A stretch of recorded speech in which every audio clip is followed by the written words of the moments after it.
Hello. Why do I always do that every single time?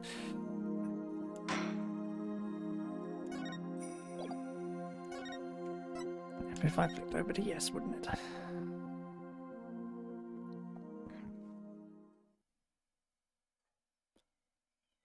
Let's try without all the cross-examination, shall we? See if it goes fast enough.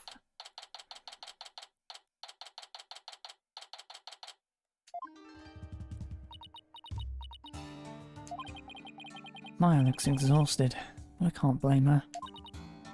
Nick, I was thinking about it all day yesterday. I never properly asked you to defend me, did I?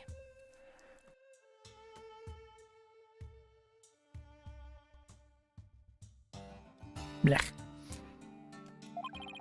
Doesn't matter. I'm on this case till the bitter end. I know. That's why I wanted to officially ask you for your help. You got it, Maya. Let's do this. Gotta wrap this up and get back home so you can make your dream show come true. And still Samurai versus the Plume Punisher, right? You bet. You look as if you did not sleep last night, Barbed Head. It is written all over your face. How can you expect to put up a respectable defense like that? I'm all fired up and raring to go. I guess Maya's not the only one looking exhausted.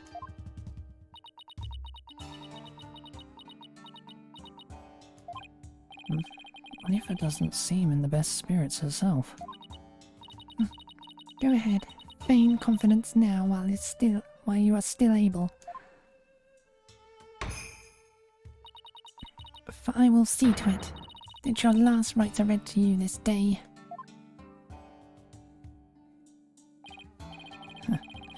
Guess it was just my imagination. Ready, Nick? Okay, Maya, let's head on in.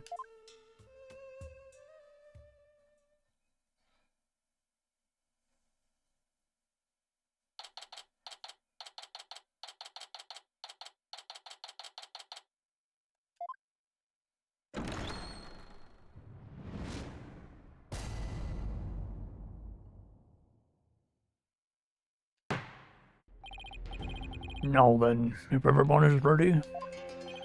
The defense is ready, Your Majesty. The prosecution is ready. Let us begin without further delay. No prayers this time, Prosecutor Shamadi. I already offered my prayers for the latest victim during my visit to the crime scene. Being that the accused has already been found guilty in the first murder, let us hasten this trial so we may put this dead lawyer walking out of his misery. I could not agree more. In yesterday's trial, the accused was already found guilty of murdering the High Priest. And today she will be tried for the murder of his disciple. Praise Allah. Now then, Prosecutor Shamadi, your opening statement if you would. Certainly. The accused has now slain two of the most devout clergymen in Curanism. Even the lowest level of hell, that of tickling, would not be punishment enough.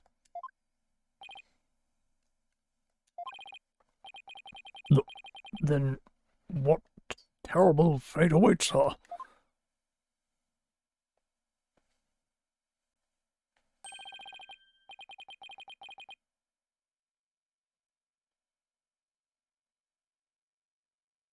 Blackliffo con hell, a realm of eternal agony. There she will suffer the endless punishment of Jagar by the Galoon of Pelimten. Enough! Friggin' words. My blood runs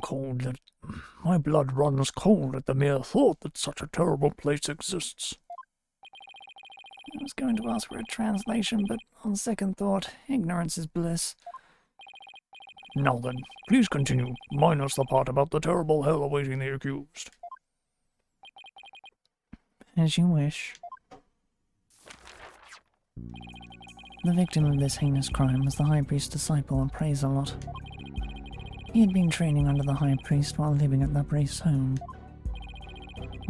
I had met him a number of times, and he seemed like an earnest young man. How tragic that he met such a terrible end. The murder occurred at the Plaza of Devotion during the purification rite. It was a bold crime carried out while the plaza was full of the faithful deep in prayer. The war-bar dagger was found impaled in the victim's upper back. The stabbing caused a spinal cord injury that killed him instantly. The war-bar dagger.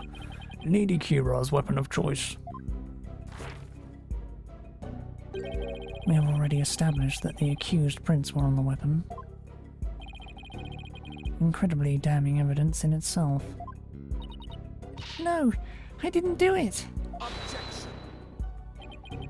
Hold your tongue. Now, being that the accused Mayafei is a serial killer, the prosecution believes that the death penalty is the only possible sentence. Would the defense care to respond? The accused is innocent. Nothing can convince me otherwise. After all, the crime scene was packed with worshippers. How could my client possibly have committed this murder without a single witness?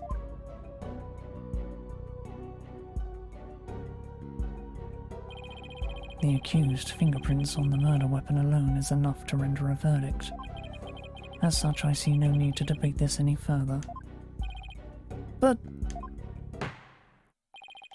Well, once her benevolence conducts her seance, it will be clear for all to see.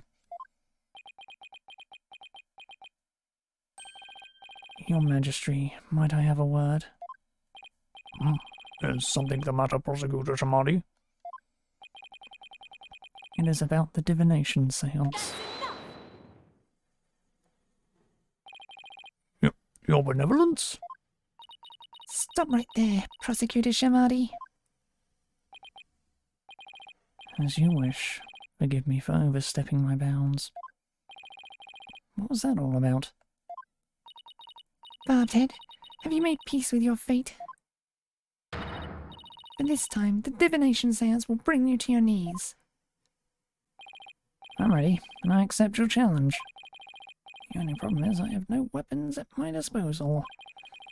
Our only hope now is what we can glean from the seance vision and Rafer's insights. Very well. The divination seance, if you please, your benevolence. Yes, let us begin. Yana?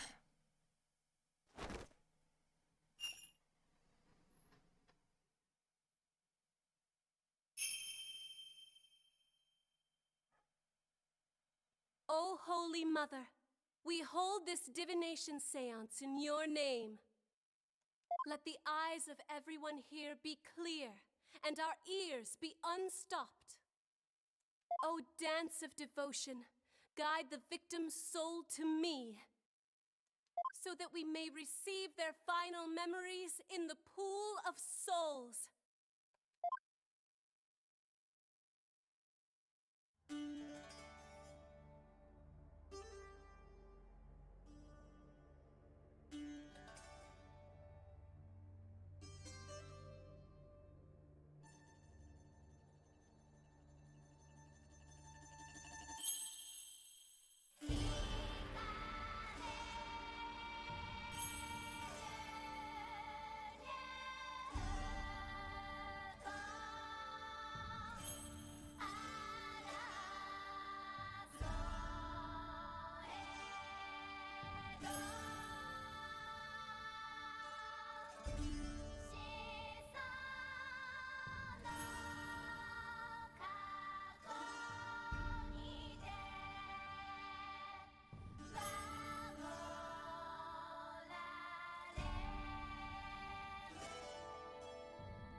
Don't get it. Why wasn't there anything to see? Your benevolence? What in the world? I was unable to invoke any sort of response. I called out the spirit's name many times, but to no avail.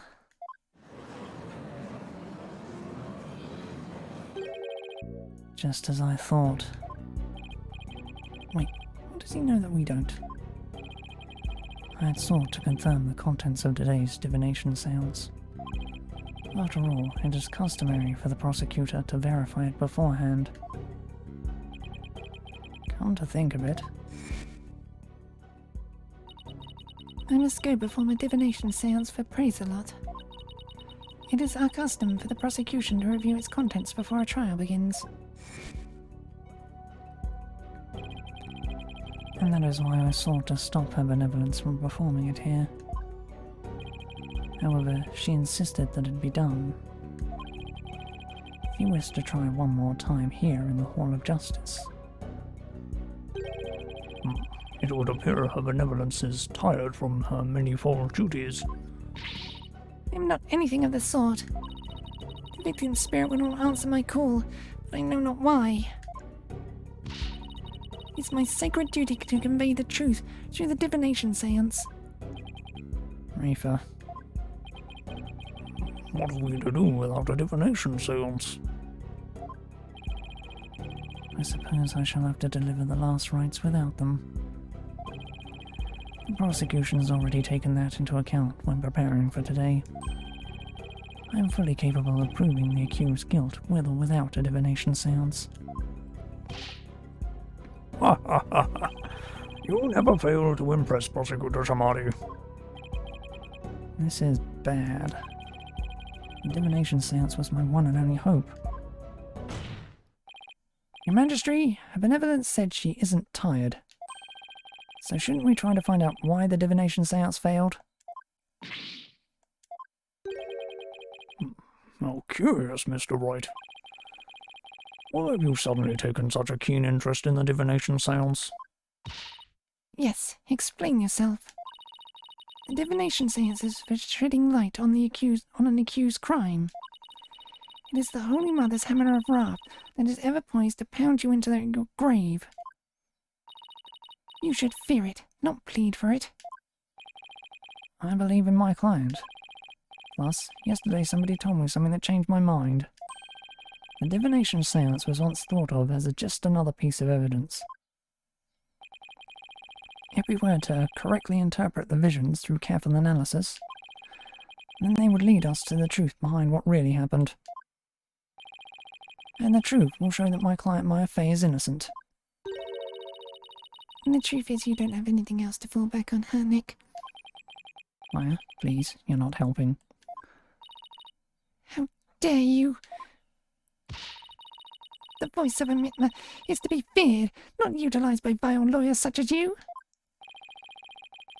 Seances exact a heavy toll upon the royal priestess. It would be best not to burden her any further. Or does the defense feel that it can pose no counter-arguments without the seance? No, of course not. He saw right through me. I'll have to find a way to make the divination seance happen, or we're toast. Well, since the divination seance is not possible at this time, I see no other choice. Let us proceed with the trial without the seance, as Prosecutor Shamari suggested. Thank you, Your Majesty. Why, I will not forget this barbed head. This will not be the last you see of me. Now then, I will now proceed by providing an outline of the case at hand. Very well. If the lead detective would please come to the stand, we may begin.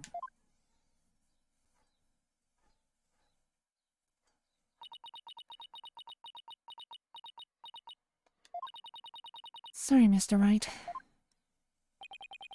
Detective Skye, I understand how you would wish to save the accused and their defense. They are your friends, after all, but you must let them go and move on. But And there is only one way to save them now. By giving their souls the chance to burn away the taint of their sins in the infernal flames. I can't do this.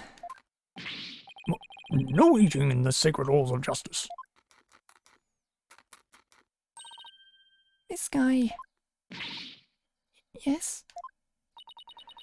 Don't worry about me and Nick. You just do your job.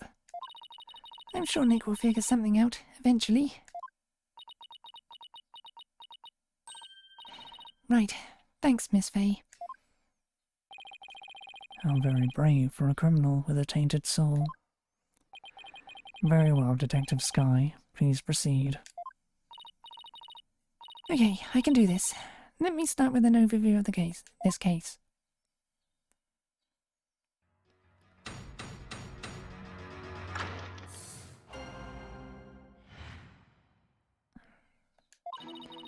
The latest victim was Praise-a-Lot.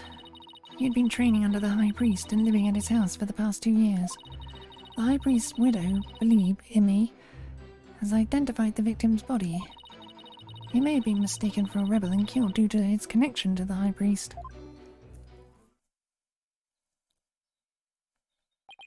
I see. Well, that certainly makes sense. The defense care to respond? I didn't spot any inconsistencies in her testimony so far. I don't have any evidence in my arsenal. What am I going to do now? What is it, Maya? I was just wondering about how much the police actually looked into acolytes a lot. Because it just might prove to be the key as to why the divination seance failed. What are you getting at? Well, it's just a hunch. Wait a second. During my investigation, Reefer told me about how the divination seance works. If I could figure out why it failed, maybe she could try it again. Okay, time to press for some more information. What are you going to do? What is needed?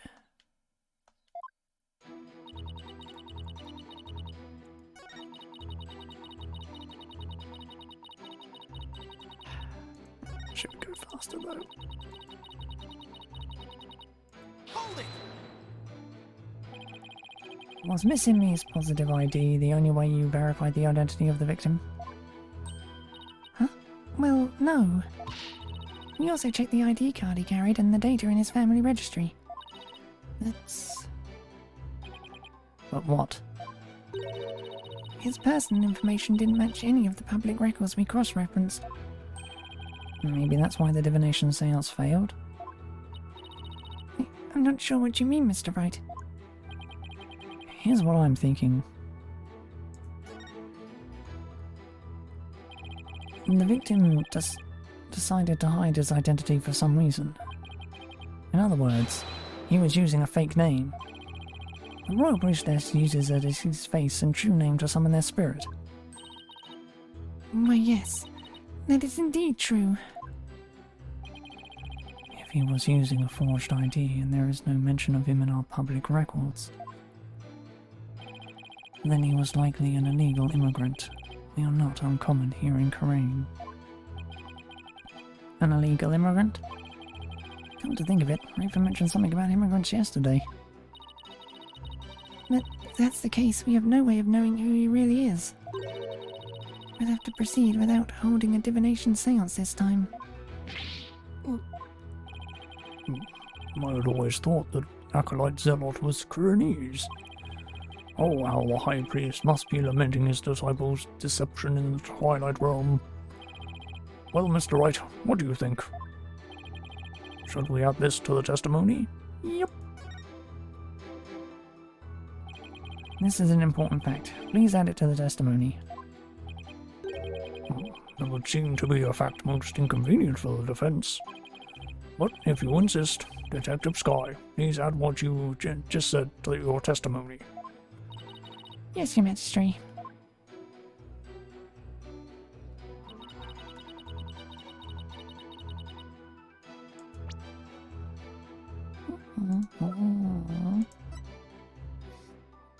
Objection! Sorry, Detective Sky, but the police missed something important in their investigation. What are you talking about? The victim was undeniably a Kuranese native, and this crime scene photo proves it. It does? It's a little hard to see, but look closely. You'll see clear proof that the victim was Kuranese. Where? I don't see anything that would prove that. This proves the victim was Kuranese. Come on. Take that! Look at this tattoo, right here. Why, that's a tattoo of a peach. I would like you all to think about the meaning of this tattoo. Oh, the victim really liked peaches? Well, peaches are a favourite delicacy here in Karain. They happen to be a personal favourite of mine. The sweetness of their abundant nectars, and the softness of their perfectly ripe flesh. They are a blessing from the Holy Mother herself. Nick, I suddenly got a craving for peaches. After the trial, Maya, right now we have bigger fish to fry. Unfortunately, that is not a tattoo of a peach. It is not a peach, you say? Then what is it? Take a closer look. Haven't you seen something like that before? Namely the tattoo on the High Priest's brow? Oh my. What? This mark is only borne by members of the Kuranist clergy. Objection! So that is what you believe it to be. But are they not utterly different shapes? Sure, they're shaped differently, but there's a reason for that. The victim with the peach-shaped tattoo inked over an existing tattoo for some reason. However, the dark red portion is exactly the same as the mark all Kuranist clergy bear. Hey, you're right. Until about 20-some-odd years ago, everyone did get one, didn't they? I myself bear one on my right buttock. That is entirely too much information, Your Majesty. Information on everyone who enters the clergy is maintained at the temple. All we have to do is look up a monk with a mark in the same spot. I'm on it. I'll let you know if I get any hits. That will not be necessary if you seek information on the clergy. I have it all right here. Oh my, you never cease to amaze. So tell us, is there anyone who fits the bill?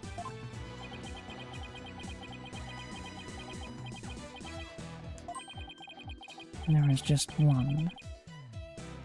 And his name is real name. Nemu. Real Nemu. He became a monk 20 years ago.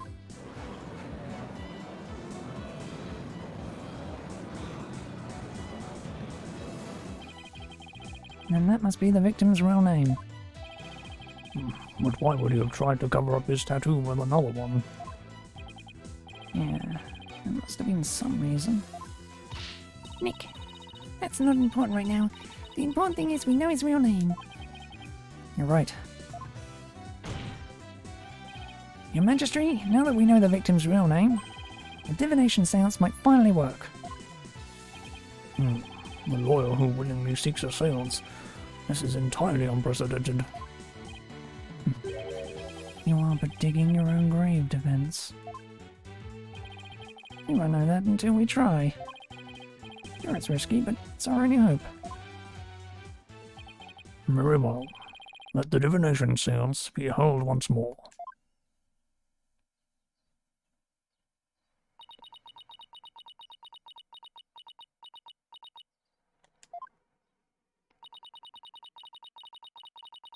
Why would a lawyer work so hard to see the divination seance be held once more? You're a fool, Barbed Head. and your foolishness shall yield no gratitude from me. But with the truth revealed by my insights, I shall gladly seek your demise. Bring it on, Princess. Because I will correctly interpret each and every one of your insights. You will regret ever thinking you could use my sacred insights as evidence.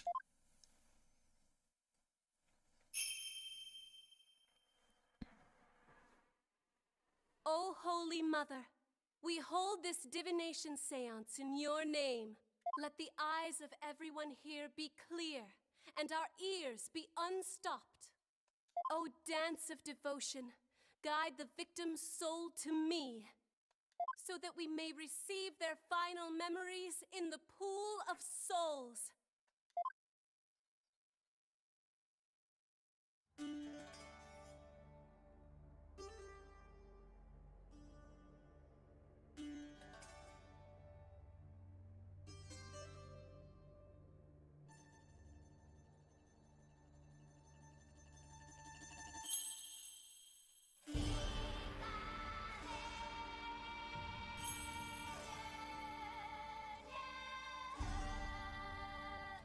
The entire dance again.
Oh my. It's just as Mr. Wright summarized. Razorlot wasn't the victim's true name. And now at last we have seen the victim's final moments. But all we could see was the ground. You seem terribly disappointed. I take it you did not find any fodder for one of your infamous turnabouts? I, on the other hand, have discovered something. Conclusive evidence that established the accused's guilt. You did? A most surprising surprise attack. So, tell us, Prosecutor Shamadi, what is this conclusive evidence you have found? The Plume Punisher theme song that the deceased heard. Please consider this item here. It was confiscated from the accused during her interrogation. Hey, that's my Plume Punisher strap. When you press the Magatama on the Plume Punisher's belt,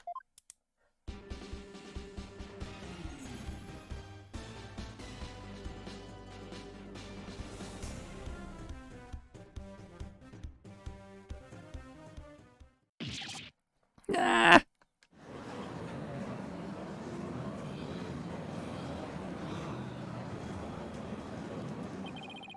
it seems the accused inadvertently pressed the button in the midst of her crime. This strap is an extremely rare item. Is it not, Miss Fay? You better not break it. There's only one of those in the whole wide world. I know!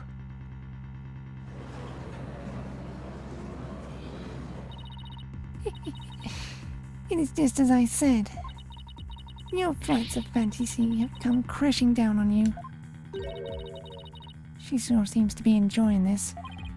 Yeah, never seen her look so thrilled before either. It's time to accept the fact that the divination seance is far more than mere evidence. It's the very truth that brings the hammer of justice down upon the accused. That is as conclusive as evidence can get. Now then, if there are no further objections... Objection! Slow down there, your majesty. At least let me make a counter-argument. What's this? Do you take issue with the divination seance? Oh, I have issues with it. I just don't know what they are yet. That's never stopped me before. The divination seance is not the absolute truth. It only becomes the truth after it's been interpreted correctly. You do not know when you are beaten, do you, you foolish lawyer? I am the only one who speaks for the mitma of the deceased. You believe there to be errors in my insights? Then let us see you prove it.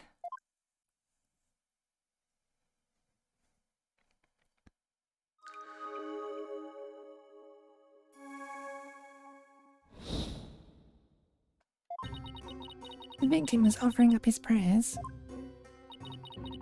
It was the night of the rite. The pattern on the plaza of ground was visible in the darkness. Then someone was there, and the theme to the Bloom Punisher filled the air. The accused held the victim down and plunged her dagger into his upper back. The blade struck true, and in that instant, he departed from this world. That is everything the deceased experienced in his final moments. Her benevolence's insights have painted a detailed picture, both vivid and true. I didn't notice any holes there. As they stand now, those insights are really stacked against us. I'll just have to go over each and every one of the disease sensations very carefully.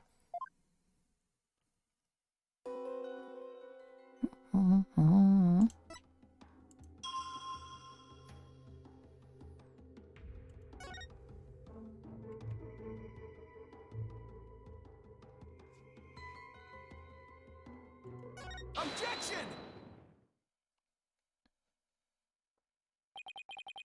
Was it really the night of the rite? What do you mean? It could not be otherwise. The accused slew Acolyte Zealot after killing the High Priest during the purification rite. The only problem is the deceased spirit does not corroborate that. What's this? Take a good look at what the victim smelled. Do you see how it says gingly? Acolyte Zealot shouldn't have smelled any gingly on the night of the rite. What do you mean? Let me back up my statement with some evidence for you. This should explain how the victim couldn't have smelled gingly on the night of the rite.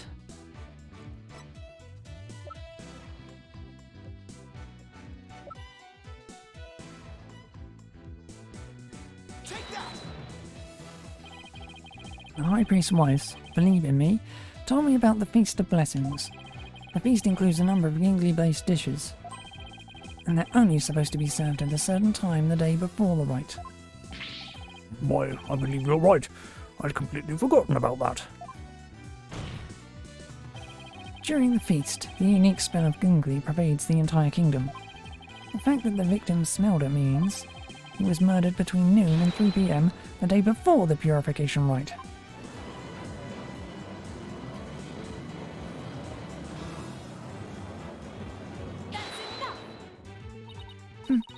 I'm not so easily fooled. Did the autopsy report not make it clear? The estimated time of death was during the rite. All right, I told her about that yesterday. Forgive me, your benevolence. The estimated time of death is just that, an estimate. Depending on the circumstances, it's possible for it to change. What's this? like if a body was kept cold, the slowed rate of decay makes the death seem more recent. Why, I believe I've heard something of the sort before.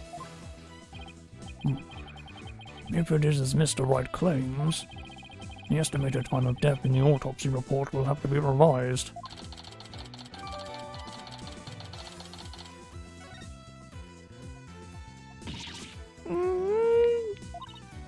Bobhead, you blinded me with science. Sorry. Wait, what am I apologizing for? No matter. The murder may have occurred in the afternoon hours the day before the Wright. Nevertheless, the murder weapon with the accused prints on it is incontrovertible evidence. I will now amend my insight to account for this new truth.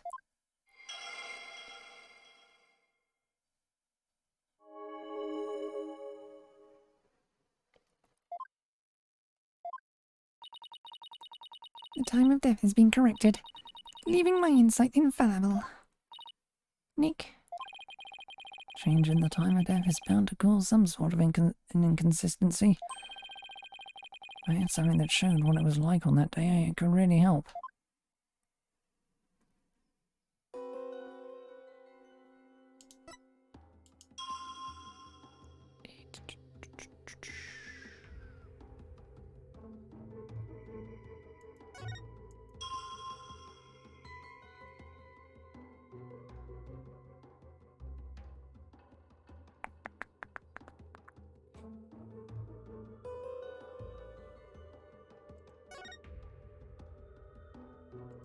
Objection!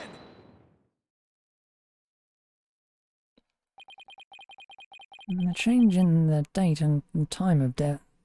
The change in the date and time of the crime has caused a new inconsistency to surface. What's this? You are making that irritating face again. Cease that at once. Sorry, but this is the face I was born with. Now, let's focus on what is important. What the victim saw in his final moments.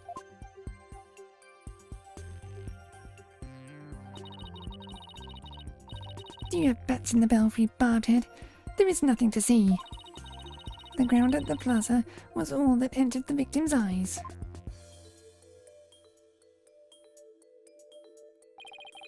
And that's what I find so strange. On the day before the Wright, it should have been impossible to see that pattern on the ground. Impossible, you say? Do explain. This piece of evidence shows why the plaza ground was not visible that day. Take that! This newspaper has an article that is tiny in size but huge in importance.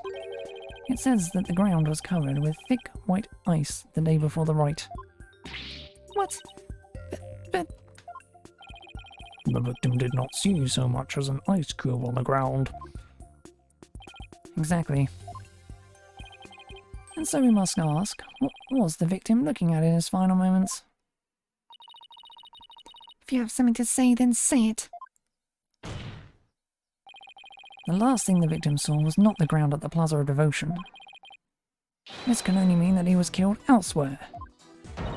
What? What? What?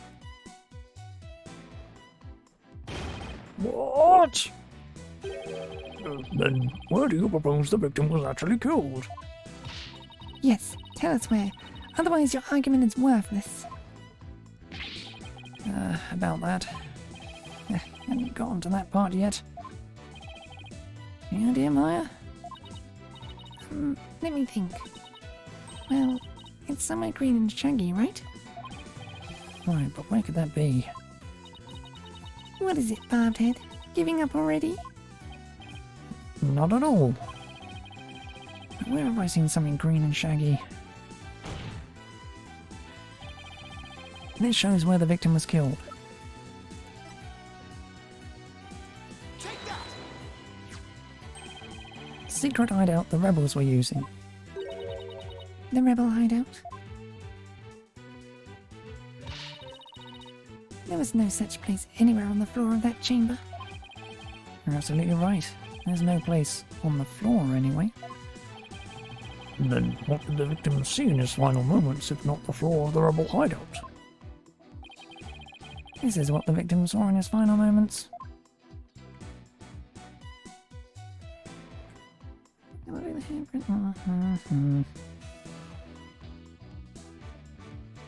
Take that!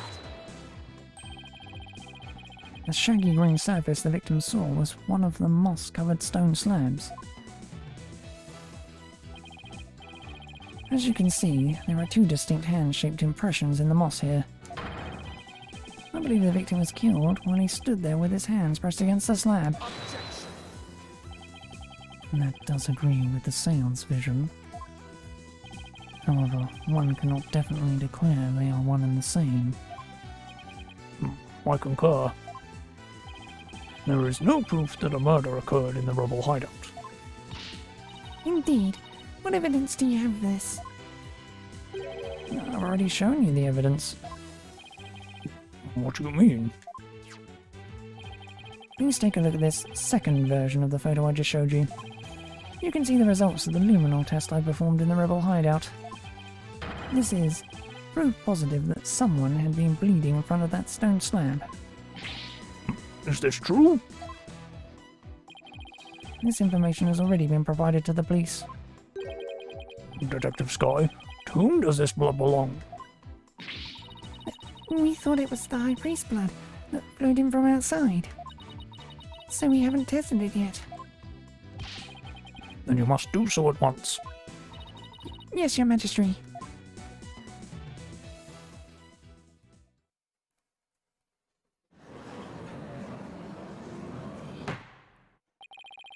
It appears the police have finished testing the blood. Detective Sky, your report, please. The blood found in the rebel hideout belongs to Praise a Lot, just like the defense claims. Detective Sky, do you realize what your blunder has done to me? When this trial concludes, I want to see you in my prayer chamber. There, I will deliver a joyous sermon onto you for 8 hours straight. I'm really sorry, but please, anything but that. Nick, maybe, just maybe, this is the chance we've been waiting for? Yep, it would seem so. I hate to do this to Emma, but... Go for it. It's full speed ahead. The victim was killed in the rebel hideout the day before the purification rite. Then, his body was moved to the Plaza of Devotion by someone we've yet to identify. So when we thought we saw Acolyte Zealot praying during the rite, he was already dead.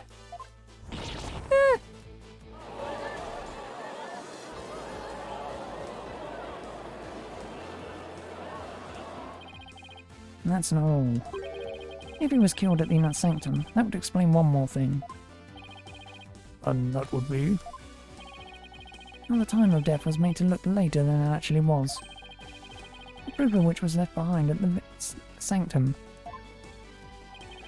This points to how the time of death was made to appear later than it actually was.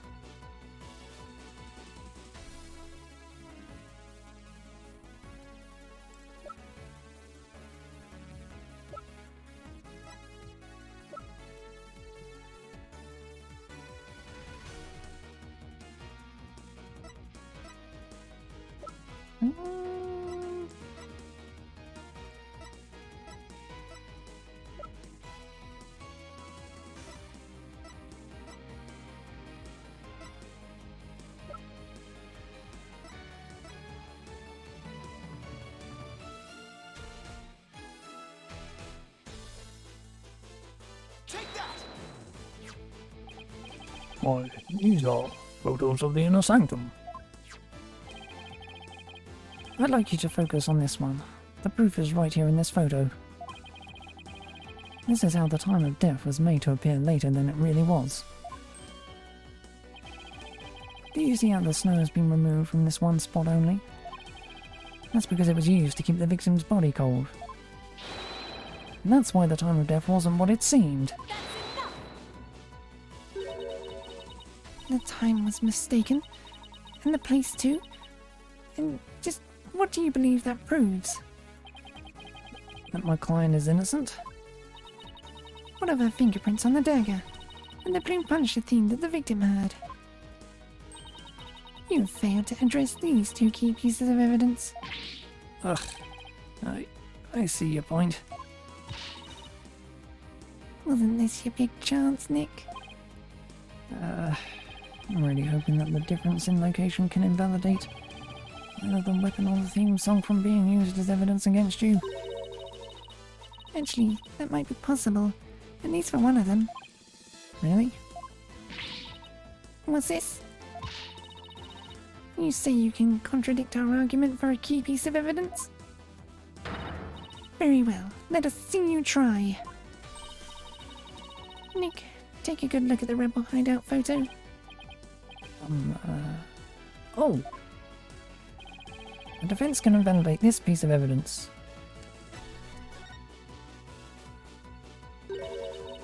The Plume Punisher theme? And how do you intend to support such a claim? Since the murder happened in the rebel hideout, there's something there that played the theme song other than my client's strap. It wasn't the strap. Is this true?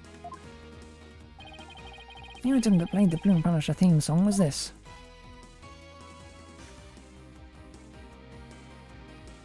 Take that! This is a Plume Punisher alarm clock. I believe the victim heard its alarm go off. What proof do you have that the alarm went off? Objection! What proof do you have that it was my client's strap that played the theme song? Do not twist the facts with your lawyerly wiles. Either way, the accused would still be guilty based off of her prints on the murder weapon. And here is what really happened.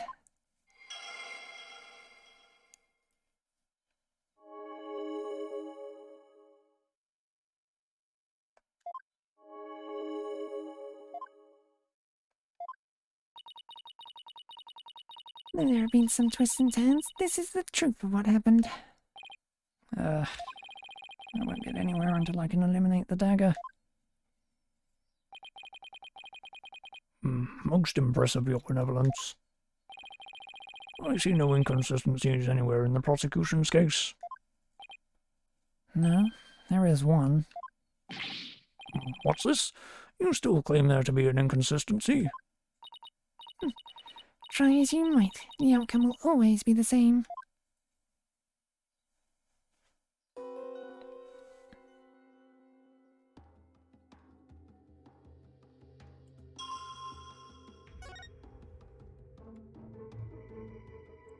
Objection!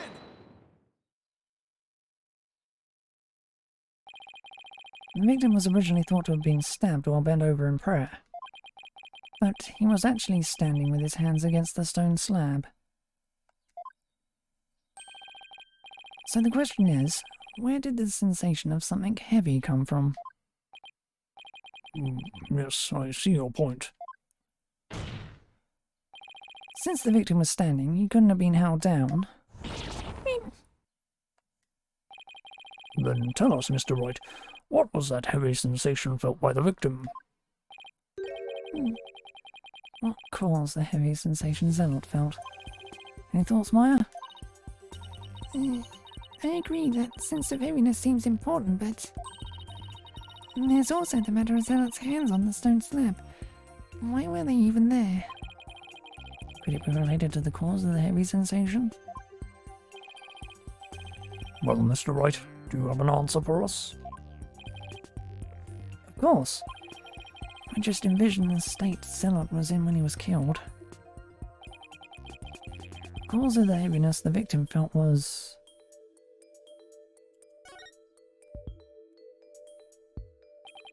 the only conceivable cause is the stone slab falling over, trapping the victim underneath. What? Oh. The stone slab came falling down on him, crushing him underneath. Right, and that was the cause of the heavy sensation the victim felt. Objection! While your theory is impressive, you have overlooked a key fact. The victim was not crushed to death, rather he was stabbed. Oh yeah. Or do you claim that the dagger was plunged in after the slab had fallen on him?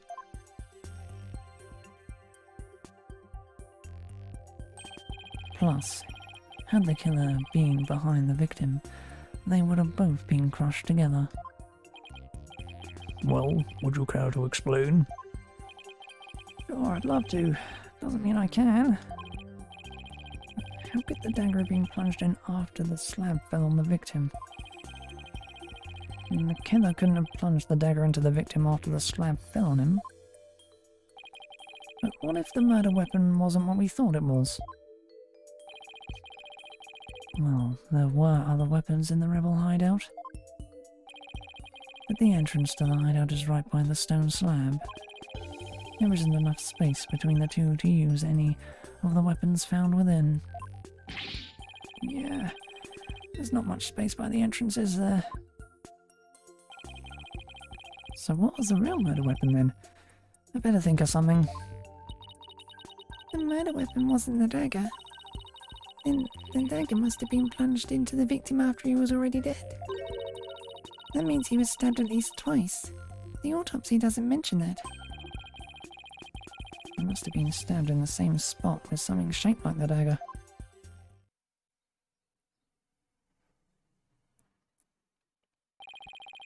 Would the defense care to offer an explanation sometime this century?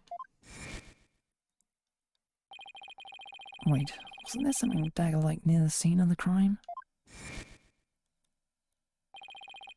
Something that had a shape similar to the warbird dagger?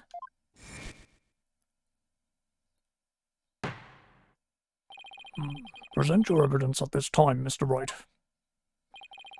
This shows what really killed the victim. Take that! Is this not the photo from the scene of the High Priest's murder? Are you suggesting the murder weapon is hidden herein? This is what really took Bracelot's life. Take that! But that is the The warbird statue? Exactly. The warbird statue has the dagger-like feathers protruding from it. That is what really took the victim's life. Objection! You imbecilic fool. The statue was outside of the hideout. How do you propose it impaled someone who was inside? Haven't you heard? The warbird statue also functions as the hideout's door. What do you mean? The statue can pull a complete switcheroo. A switcheroo? Put it simply, it's a revolving door.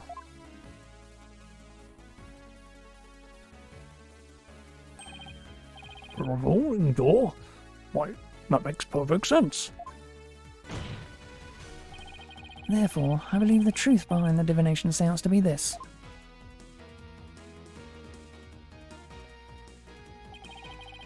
As the victim entered the secret hideout, the stone sculpture came toppling toward him. He threw up his hands to stop it, but its weight forced him backwards. Unfortunately, the warbird statue was right behind him.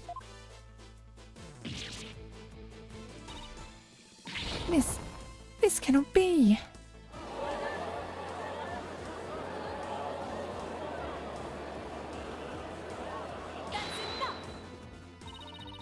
But the accused's fingerprints were found on the dagger. She held it while rehearsing for the rite, which is when her prints got on it. This is a shocking turn of events, but there is a great deal of circumstantial evidence in the defense's favour. I believe we must accept that the warbird statue was what killed the victim.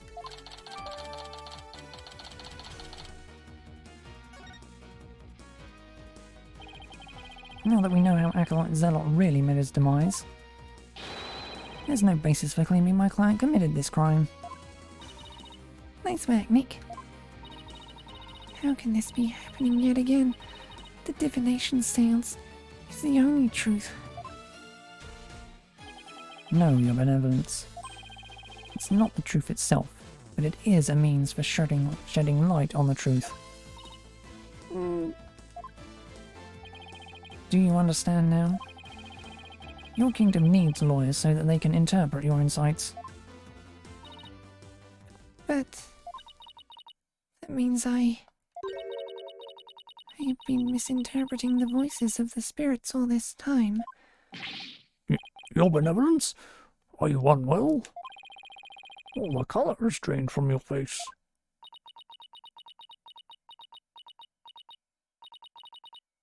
We'll be fine.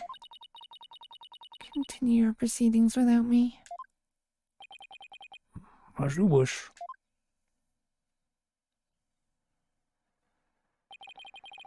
I feel kinda bad for her. Now then, I would have the defence continue. Please explain what you have learned now that we know how the victim actually died. Acolyte Zealot was killed in the hideout before the High Priest's murder. That means the body found at the Plaza of Devotion was moved there by the real killer. But only after the warbad dagger was thrust into him. To make it look like the murder weapon. That does seem to agree with what we now know. But why would the real killer go to such lengths? I believe stabbing Acolyte Zealot's body with the dagger and moving it to the plaza was to make it look like a serial murder. It was an attempt to make my client look like a serial killer. That's right, the real killer planned all of this. This forged serial murder case. They did? That's it, Nick. Keep hammering away.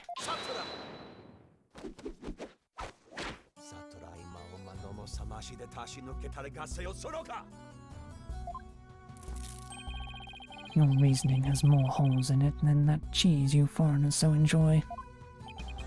What? Like those putrid hole-ridden clumps of curds that only a rat like you could love.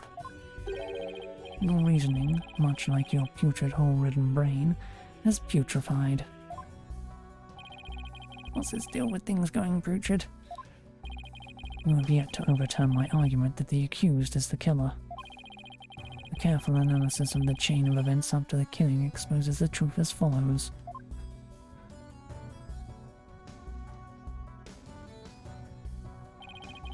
Disguised as Lady Kira, the accused found the rebel hideout the day before the Wright. But Acolyte Zealot had followed her there after noticing her suspicious behavior. Caught by surprise, she pushed the stone slab towards him, and we know the rest.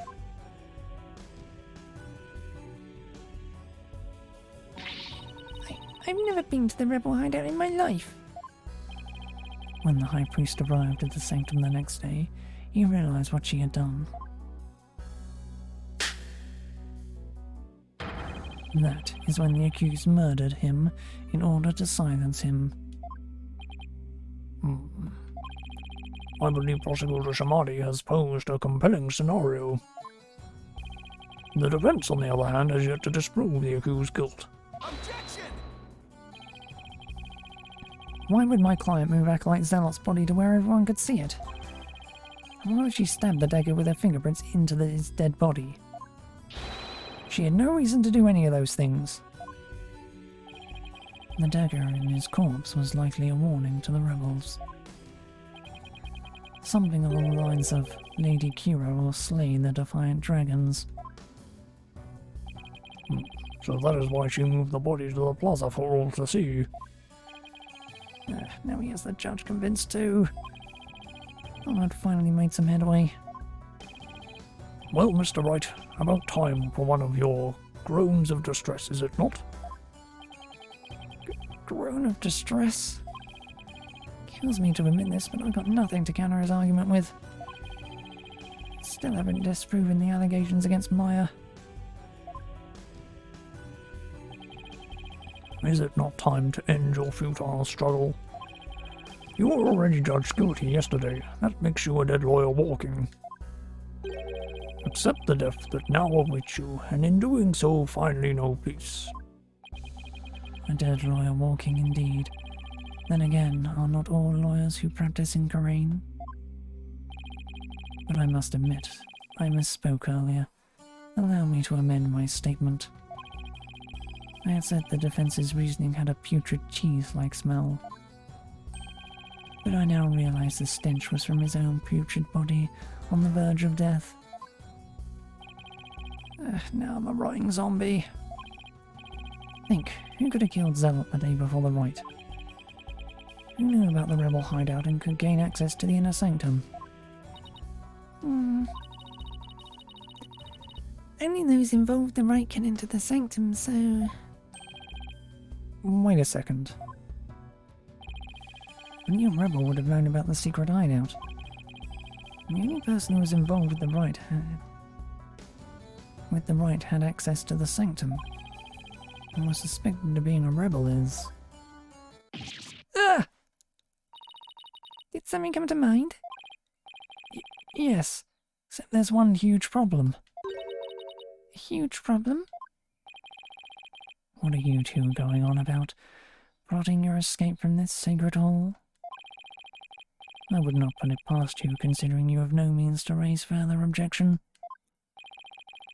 If I don't do something, Prosecutor Shamani will have this one in the bag. I'll just have to bluff my way out of this, regardless of that huge problem. Your Majesty, I believe there is another suspect in Praise-a-Lot's murder. Objection. Even the most benevolent Holy Mother would not forgive such a desperate lie. After all, you know very well that such a person does not exist. No, there is one person who knew everything. Does such a key figure truly exist? Tell us who that might be. Who might that be? I believe the prime suspect in Acolyte Zealot's murder is... Take that! It had to be someone allowed to enter the sanctum, and who knew of the hideout. And that would be... the High Priest. He could have committed the crime if it occurred the day before the Wright. You would pin a crime upon the dead, knowing very well they tell no tales. Have you no shame? Dead men tell no tales. That is definitely a problem. If only the High Priest could tell his side of the story. If only the High Priest could tell his side of the story. What? Do I have something on my face? Oh, wait a second. Could this actually work? Oh no. Don't tell me I have some of my breakfast caught between my teeth. No, if there's even the slightest possibility, I'll have to go with it. Your Majesty! Dead men do tell tales. Therefore, I'd like to request the High Priest's testimony. His testimony? And just how do you propose we get the deceased to testify? There's a way for the dead to testify. It's known as... summon him here by means of spirit channeling. What did you just say? Spirit channeling? Has the lawyer finally gone insane? This is sacrilege. May the Holy Mother strike him down. Peace. I am frankly astonished you even know of such a thing. But spirit channeling is a secret art that only Her Eminence Queen Garang can perform. And Her Eminence is far too busy with other duties to perform it at our pleasure. I suspected as much. That means our only hope is...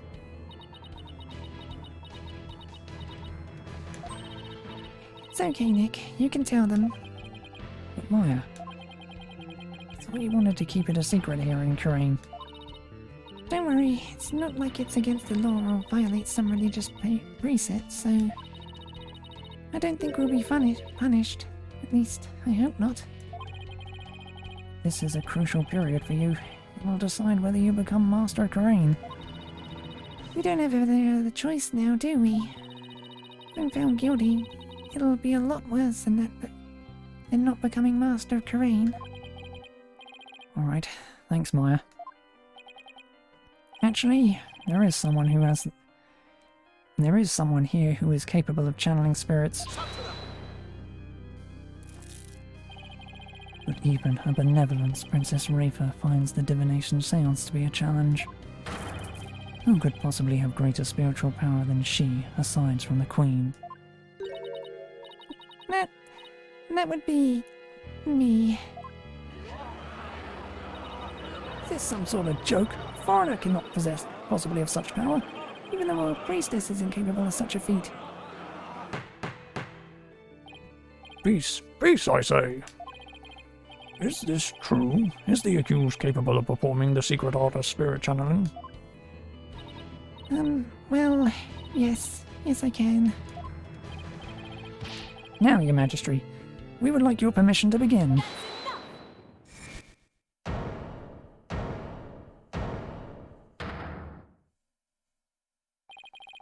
Your benevolence? This is an outrage. An outrage, I say.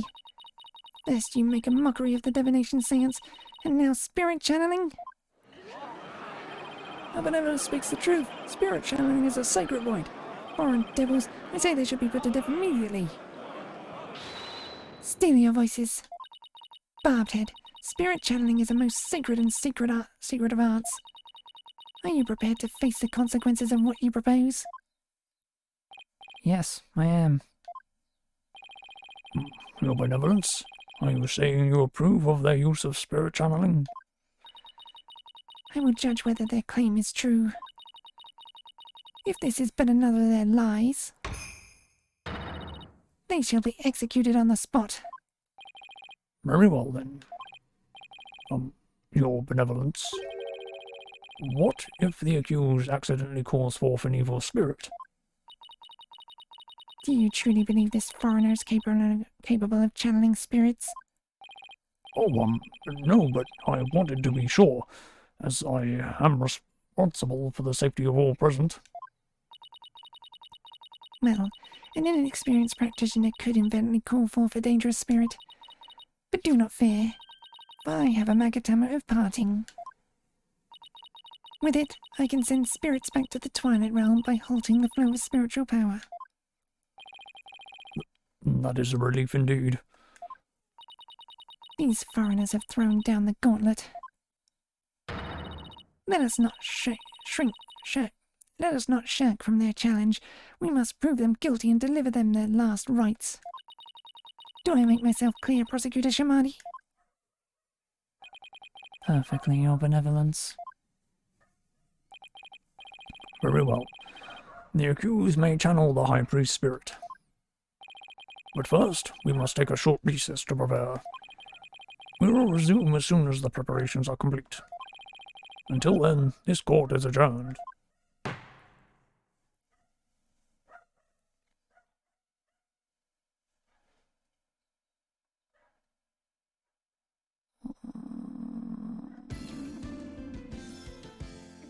Fucking really?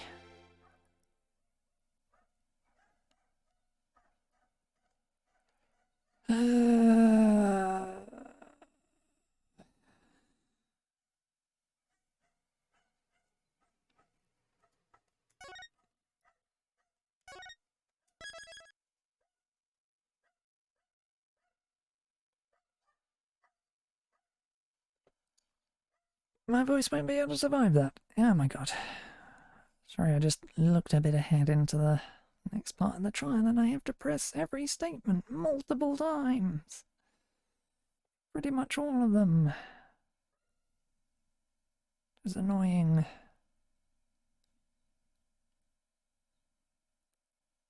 I want to get this over with quickly. Why? Oh well.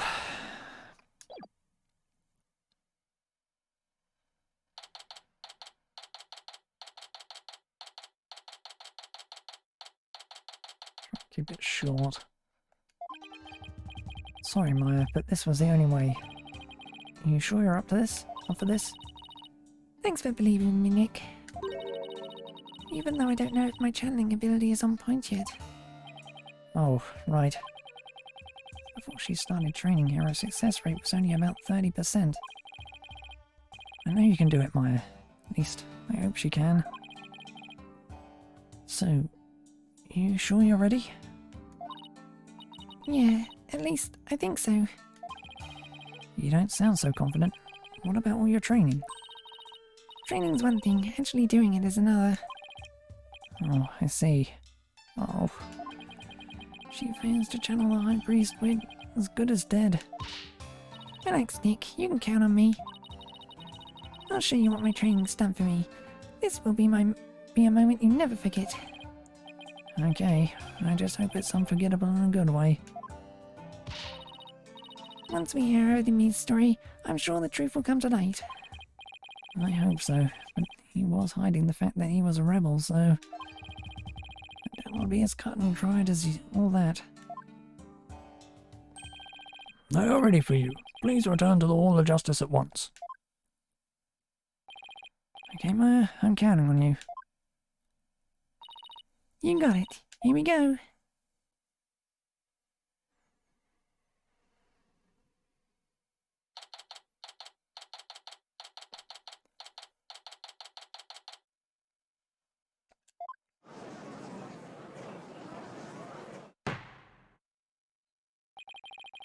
We have received official approval for the accused to channel a spirit here today. Now, if you will, Miss Fay, please proceed. Yes, Your Majesty. Can't believe this. Only the Queen should channel spirits. Execute them! Put them to death right now!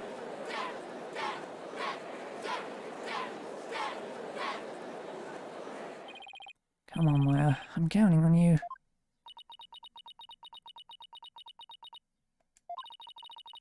I've been studying here in Karain for 2 years now, so that one day I will be the master of Karain Village. Karain, a village of spirit mediums back home. But first, I shall show you all the fruits of my training in your kingdom. Wow, she seems really confident.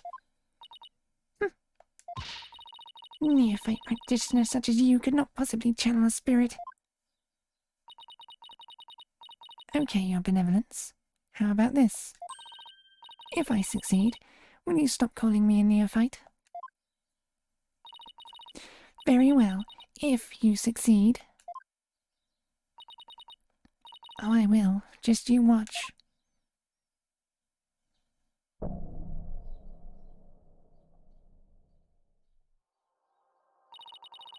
Oh, spirit of trust in me. Return now to the world of the living.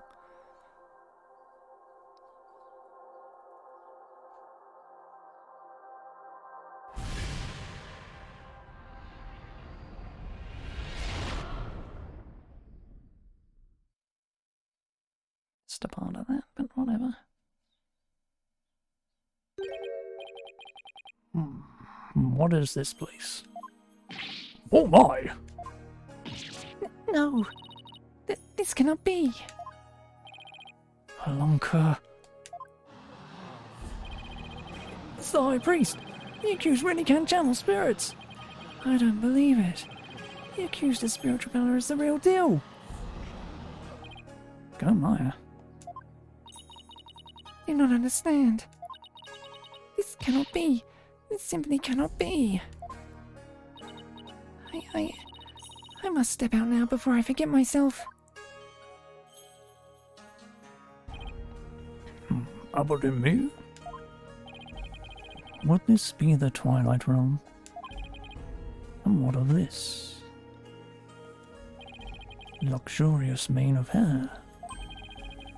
Is it perhaps a gift from the Holy Mother for decades of faithful service?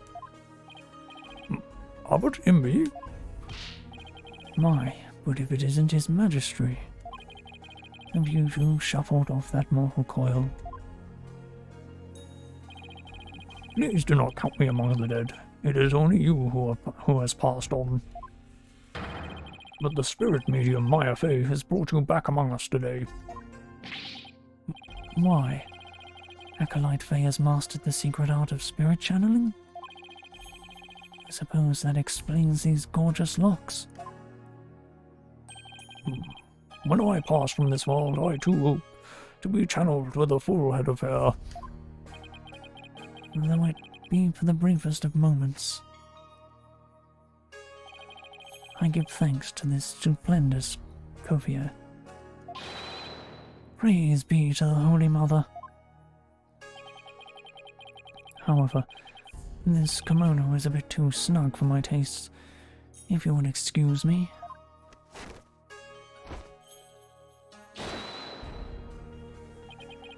There, that is better.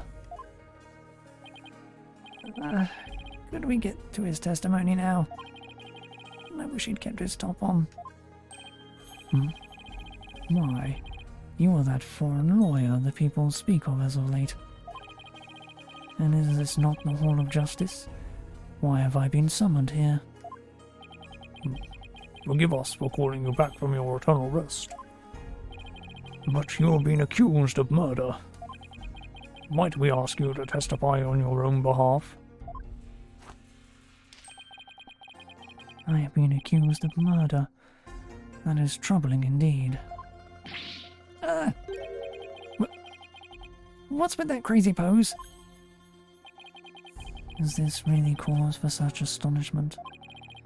Even the lowliest of monks can achieve such body control with the proper training. Oh, wonder if Albie will be able to do that someday. Will the defense please explain the situation to the High Priest? I'd be happy to. Your disciple, Praise-a-Lot, has been murdered. It happened on the day before the purification rite. And the crime occurred in the rebel hideout, hidden within the inner sanctum. Acolyte Zealot? He has been killed? Who would do such a thing? Someone who knew of the hideout and had access to the inner sanctum. In other words, you have it in me. After all, weren't you secretly a rebel?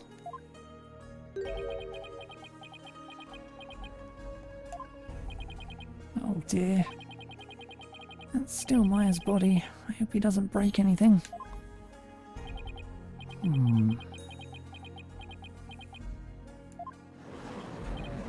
Wow, the High Priest is amazing. I think he had mastered such an advanced prayer pose. Still worthy of our veneration even if he is a rebel. Praise be to the Holy Mother! Praise be to the Holy Mother! Oh my, have my rebel allegiances been exposed? Not even my wife knew of that. It seems to rest in peace is not my fate. Why did you, a devout priest of Curanism, join the rebellion? Objection! The High Priest has come back to us. For but a brief time, defense. Shall we not cut to the chase and ask the most pressing of questions? Oh, right. But in me, the prosecution believes the one who slew both you and Acolyte Zealot to be Maya Fey and had been playing the role of Lady Carie in the Wright. Being that I was dead until just a moment ago,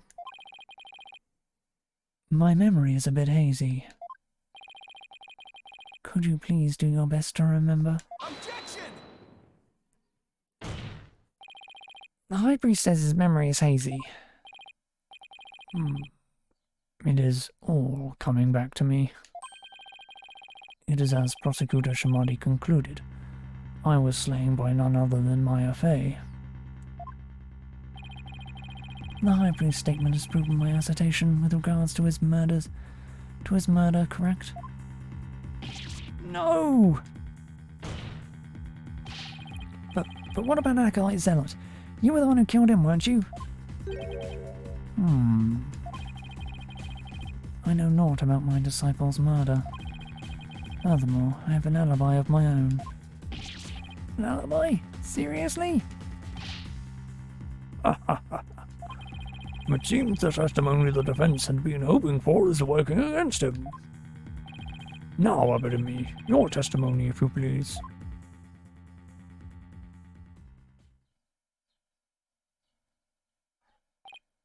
Yes. Yes, of course.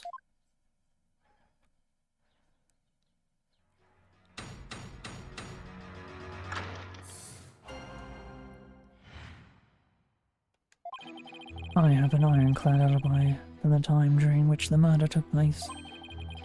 Just past noon on the day before the rite, I was entertaining guests at my home. And I believe my guests can corroborate this. You had guests? Just past noon, that's right about the time Zealot was murdered. Are you sure about that? Absolutely.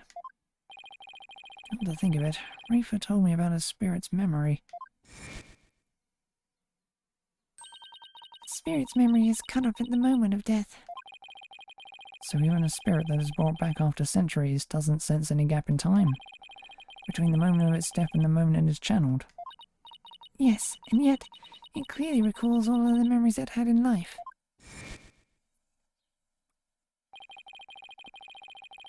The High Priest seems to know exactly what he's talking about. So the question is, what would be the best angle of attack?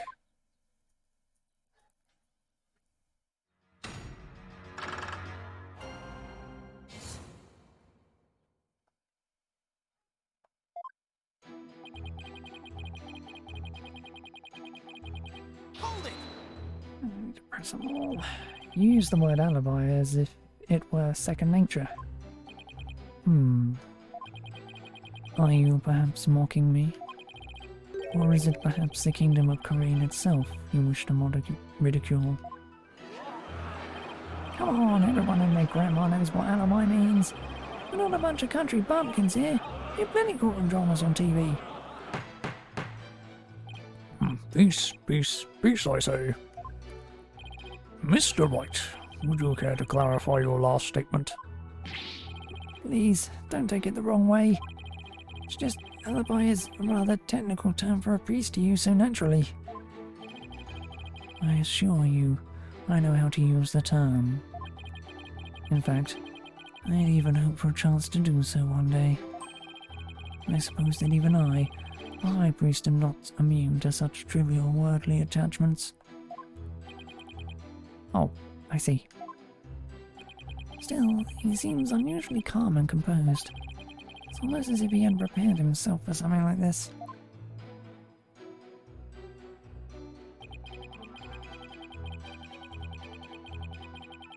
Hold it! Guests? And you were entertaining them personally?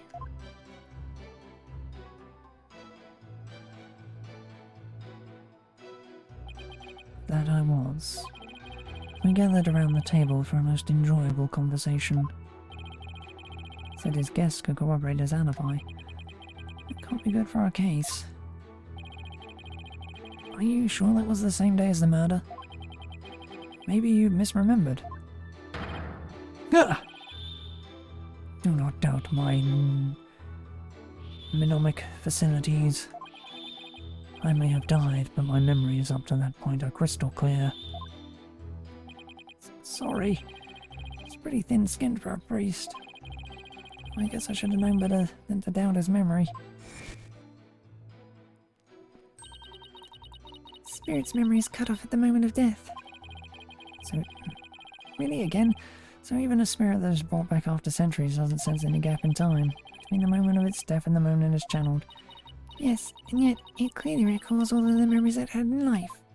No need to repeat that since I have to press everything anyway.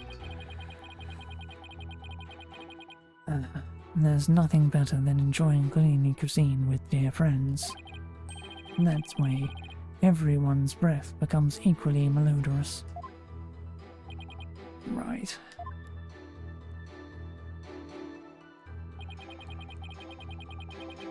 Hold it! And who exactly were your guests that day? Don't tell me they were rebels, so they can't be called here to testify. It was none other than His Majesty along with his family. He couldn't attend the rite due to work, so he stopped by ahead of time. My, how his daughter has grown. Wait a second. Let me settle the record straight right now. I am not a rebel. Thank you for that wonderful meal, Abbott and me. Lady Miss cooking simply cannot be beat.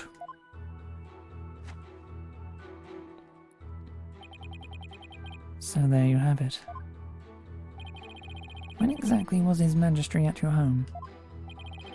He was there from 2 p.m. to 3 p.m. Indeed, precisely the time period within which Acolyte Zealot was slain. Yes, and we had a rousing chat concerning the game of Catch Them All. But I'll just have that added to the testimony.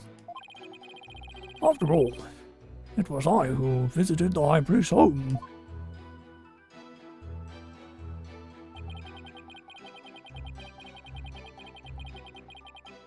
Hold it! Your Majesty, are you sure this testimony is completely accurate? As sure can be. Oh, how wonderful it is to finally have my actions be admissible as evidence in court. His Majesty was at my home during the exact time period of the murder. Come, let us put this behind us. I could not have possibly committed this crime. How can you be so sure? What if the clock or watch you were using was off, or you misread the time? There was a clock right near the table, and it had the exact same time as my watch.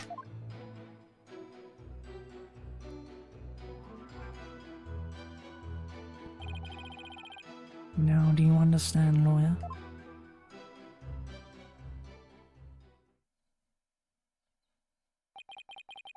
As you can see, my alibi is airtight. Or do you still think I could have killed Acolyte Zealot? His Majesty's a witness. Are you satisfied now? There is not a single discrepancy in Abbott and me's alibi. If I give up now, it's all over. Now hold on a second. Is there anything wrong with the High Priest's testimony? Yep. There is a discrepancy in the High Priest's testimony. There is? Well then, perhaps you could explain what it might be. This is what was wrong with his testimony. He knew the time of the crime. After Abbot Immi was channeled, no one ever stated what time Acolyte Zealot was murdered. Now that you mention it. Despite that, you claim to have an alibi for 2 to 3 p.m. That means you knew that Acolyte Zealot was dead, when you were still alive.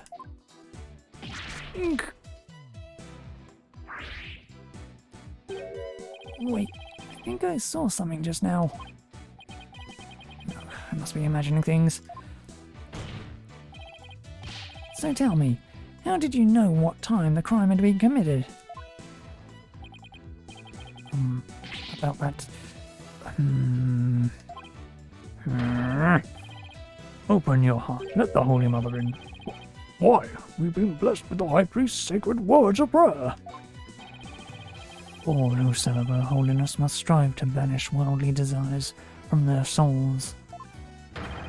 Open your heart, let the Holy Mother in. Purge your mind of greed and sin. I feel as if my very soul has been cleansed. You can't fool me. Prayer may banish worldly desires, but it can't make a contradiction disappear.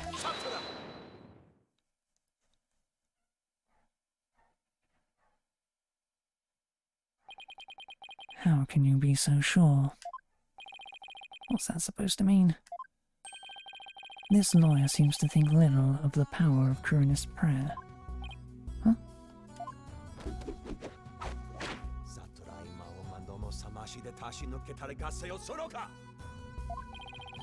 Abbot Immi was at home during the crime, but knew of what happened at the hideout. I believe this can be explained thusly. He must have had a way to monitor the hideout from his home. What?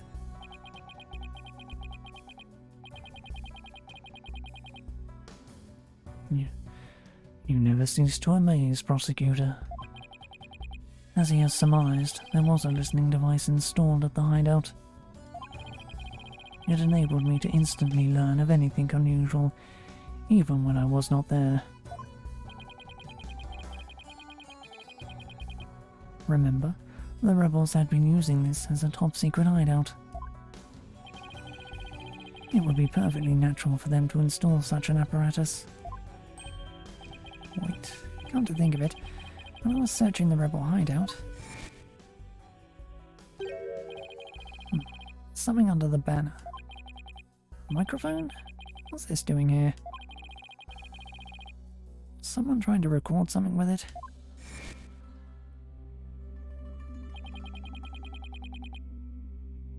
There was a listening device. It starts recording whenever it detects movement. And I heard just such a recording after His Majesty and his family left. If you look in the desk in my study, you will find the tape in question.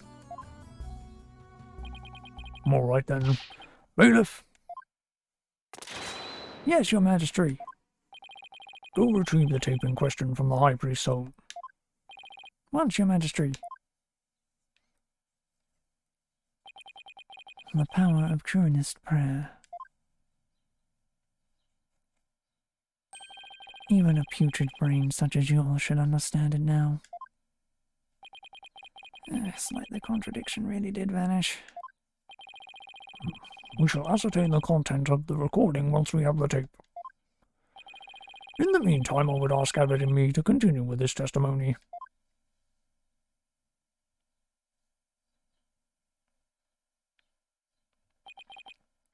Very well.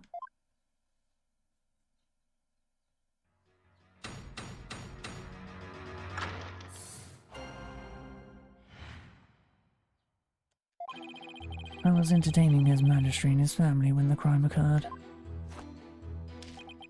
When I listened to the tape later, I heard a man and a woman quarrelling.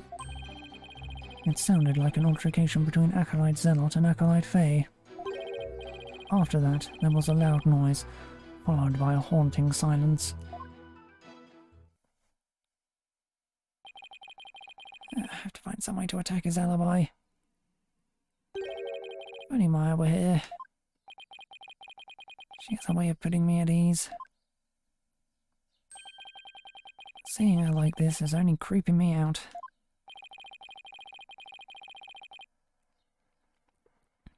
Though the High Priest was a rebel, he was still a Curanist holy man. Therefore take care in your questioning, lest you invoke the ire of our people.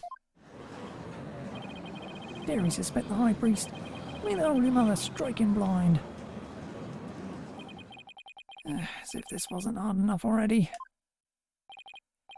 Nice try, but I'll stop at nothing to find the truth.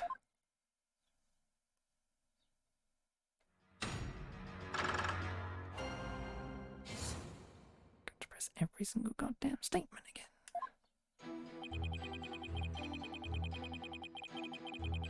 Hold it! You were entertaining His Majesty and his family during the crime. Indeed, my wife Believe was treating them to a wonderful home cooking. Your wife was there that day? Why yes, she was in the kitchen cooking up a storm the entire time. Come to think of it, I don't think I saw her at all that day. She takes her culinary duties most seriously, you see. That is why she was in the kitchen cooking without pause the entire day. So the judge never saw Miss Emmy. Should I have Emmy add that statement to his testimony? Yep. Please add that statement to your testimony. As you wish.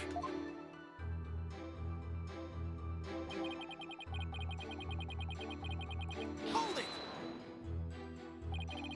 What was your wife making that day? The menu that day featured Hatin Sapusi and Mela Tenmot. They are both traditional Chinese dishes. Can't even begin to imagine what those are. Ah, yes. The exquisite zest of Hatin Sapus and the supreme texture of Melatemot. Lady Inme's cooking that day was utterly unforgettable. Thank you. It brings me great joy to know you enjoyed your meal. Now, once his Majesty and his family had left,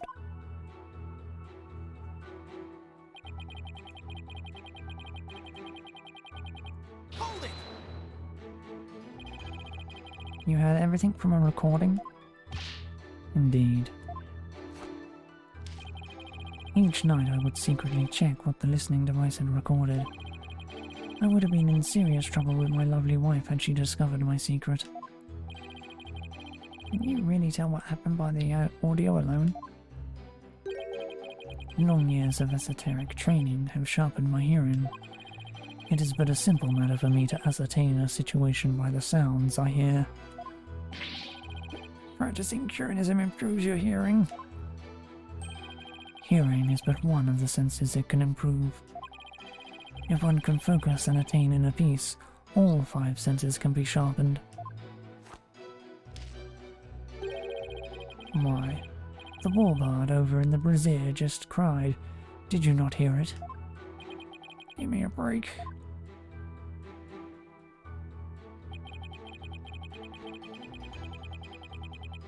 Hold it! Hold on. Are you sure about those voices? Was it really Acolyte Zealot and Miss Faye? I'd say that was the most reasonable conclusion under the circumstances. Or perhaps Acolyte Faye has an alibi that you can prove. I'm afraid not. Then I suggest you make like a mosque and clam up.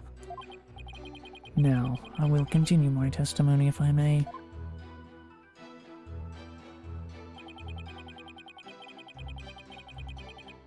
Hold it! Loud noise? I'd say that's worth looking into. It was a terrible crashing sound. Poor Acolyte Zealot. It must have felt so heavy. Must have been the sound of that stone slab falling over. Should I have made that statement to his testimony? Yep. Please add that statement to your testimony. As you wish.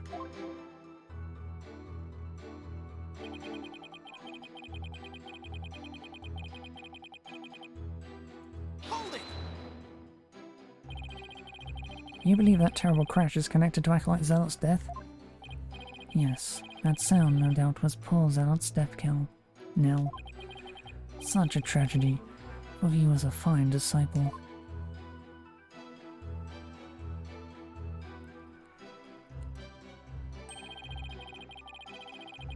I would ask all here today to give a prayer for his departed soul. Zeshraya Matami Yoma. Shraya Matami Yoma. Jiraya's Matami Yoma. I had high hopes for that young man's future. Jiraiya Matami Yoma. Why do I feel like such a jerk for just trying to do my job right? Right now. Mr. Wright, do you still feel the need to question the High Priest? His alibi is as tight can be. Oh, this isn't going so well. Better asking about something else. I'm curious, Abbot in me. Did you stop by the rabbit hideout after his Majesty left? Yes. I thought it would be wise to assess the situation. And as I said before, there was nothing to see. The hideout appears that it always has. Appeared as it always had. And the victim's body? It was nowhere to be found. Acolyte Faye must have already disposed of it, and anything else incriminating. So, when you saw the rebel hideout, it looked like it does in this photo? Yes, I would say that is how it appeared that day. So the stone slab had been put back in place.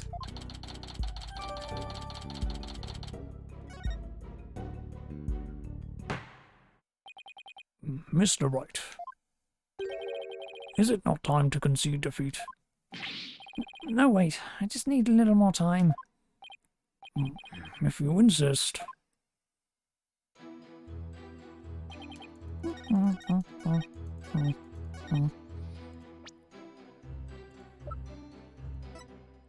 Objection! Abbot in me, you said, and I quote, "Poor zealot, it must have felt so heavy."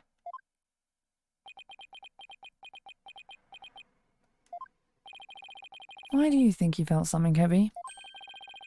You said the hideout looked like it did in this photo.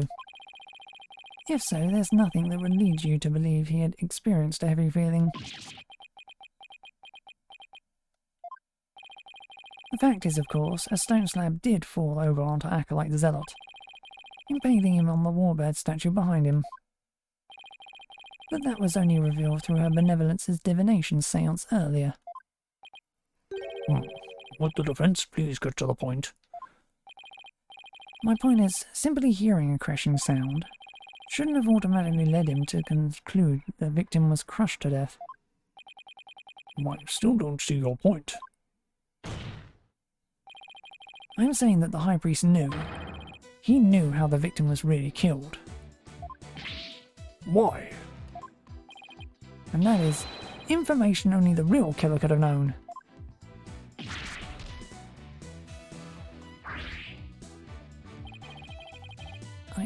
I definitely saw it that time.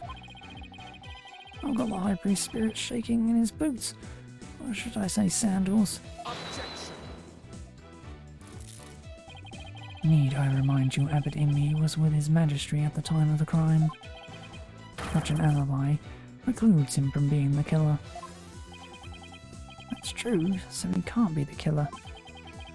However, he knew how Zealot was killed, something only the killer could know. Can this discrepancy be resolved somehow? Well, Mr. Wright, we're waiting for an explanation. I was just getting to that. Time to think of something quick. High Priest knew something only the killer could have known because he heard it from the real culprit. He must have heard how the victim died from the real killer? The real killer? Of course. That makes perfect sense. I don't want to believe it, but this is the only possible explanation. So tell us, who is this real killer? It's got to be someone close to the High Priest. Someone without an alibi. The person most likely to be Zealot's killer is...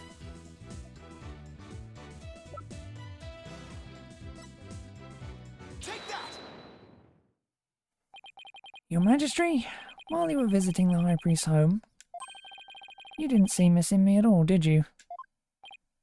No, I never saw her, but... What does that have to do with anything? Did the High Priest ever leave your sight? No, we were talking the entire time. And the food was brought right to the room's entryway. So, the High Priest has an ironclad alibi.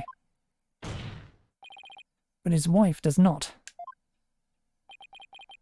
What the devil are you insinuating?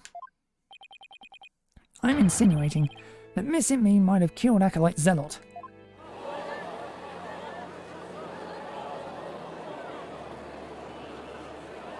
Objection! You have a lot of nerve making such a baseless allegation. He had no motive to kill Acolyte Zealot. He was like family to her. No, we can't entirely discount the idea. Especially if you consider that Miss Immi could have been the one posing as Lady Kira. Objection!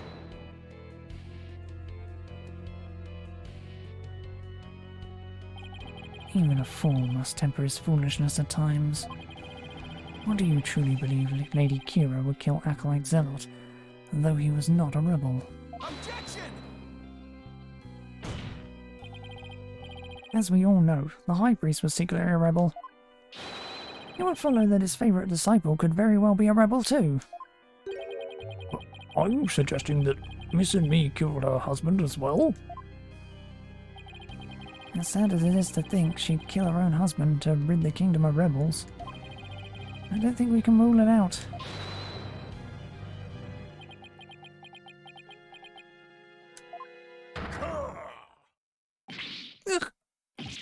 Yipes!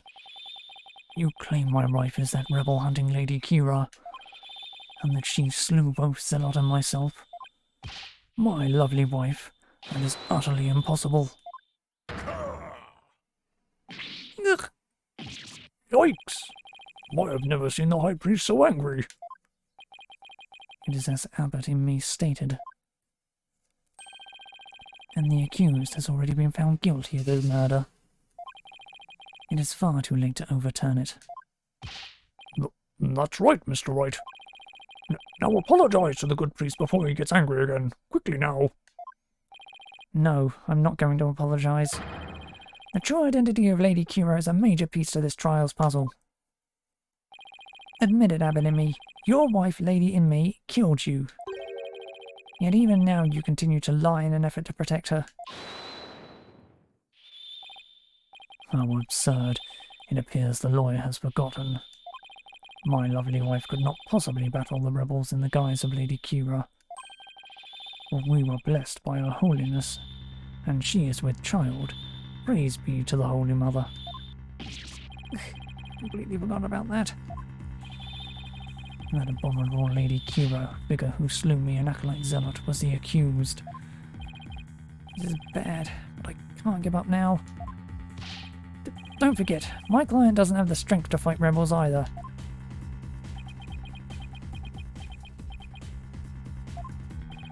How could a weak young woman like her possibly...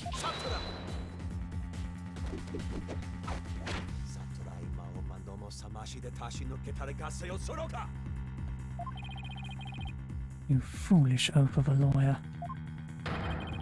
If only you were as blessed as Lady and me. What? Surely the accused possesses the strength, or should I say, the power. The power to battle those black-hearted rebels. What are you talking about?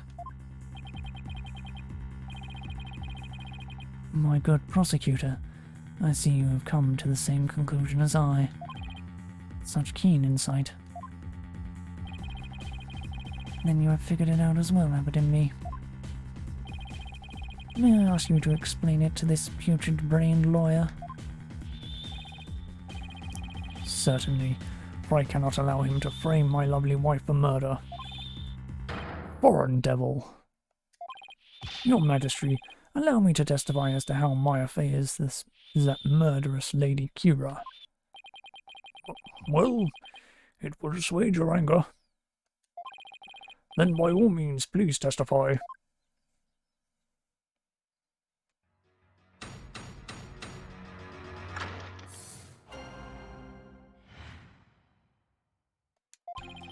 Acolyte Flay channeled Lady Kira's spirit.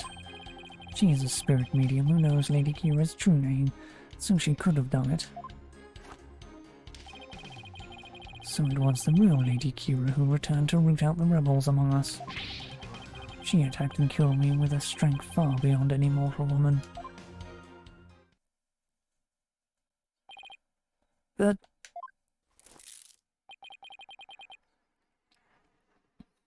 do you understand now? Murder by spirit channeling explains everything. This is the only way the accused could have defeated one rebel after another. Indeed, I am living, or shall I say dead, proof of her terrible power. Ugh. Maya's ability to channel spirits. It's come back to haunt her. Now, is it not time to let it go and move on, Defense? No, never. I'll never give up. Now what? Think. Think. How can I prove that Maya couldn't have channeled Lady Kira?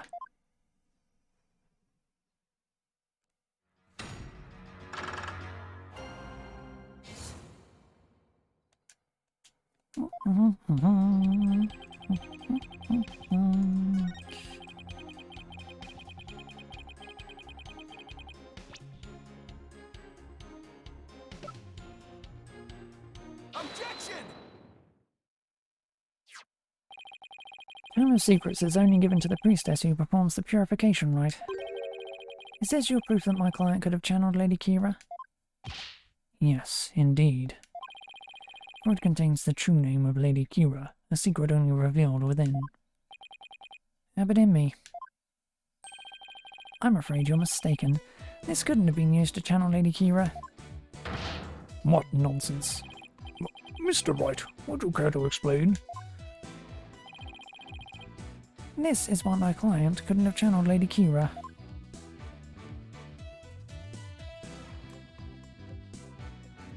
Take that! Lady Kira's face is hidden behind a mask in the Tome of Secrets. You need both a name and a face to channel a spirit. It can't be. Without a face, it would have been impossible for my client to channel Lady Kira. Oh my. Therefore, the claim that she became Lady Kira by means of spirit channeling is patently false. And with Lady Kira out of the equation, my client had no motive to commit murder. But then... who is the rebel hunting Lady Kira we've been reading about in the paper? Yes, who is this other suspect, if indeed there is one at all?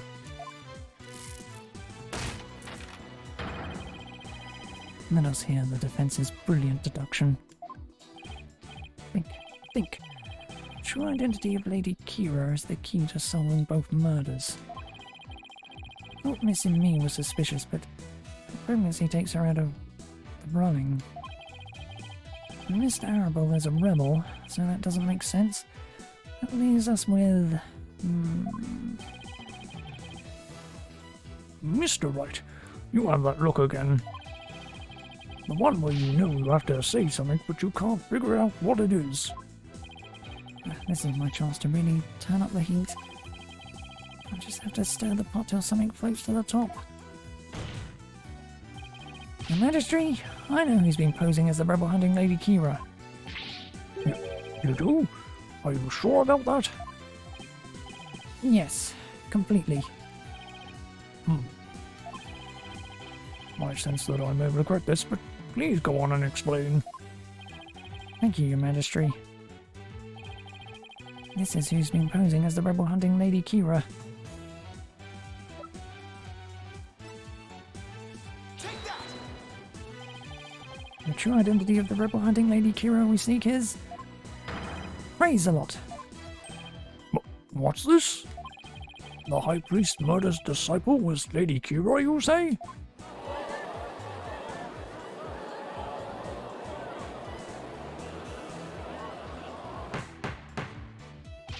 Peace.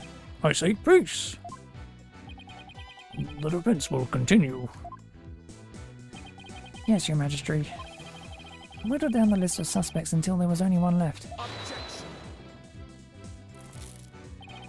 Objection! But a process of elimination is not the same as solid evidence. I assume you have evidence to back up your claim. Yes, of course. We'll have some in a moment, that is. At least, I hope so. I wasn't Lady Kira, neither was missing me or any of the other possibilities. That leaves Zealot, and I have the evidence to prove it. The evidence that proves Acolyte Zealot was posing as Lady Kira is this. Take that! This is what proves that Acolyte Zealot was Lady Kira. Lady Kira's warning letter. How absurd. What could that possibly prove? Prosecutor Shamadi. You stated that this warning letter proved that my client was Lady Kira. And the reason you gave was that the High Priestess' house was locked tight. But there was another member of the family who lived there. Therefore, Acolyte Zealot could have delivered the warning any time he wanted. What is he talking about? That's just not possible.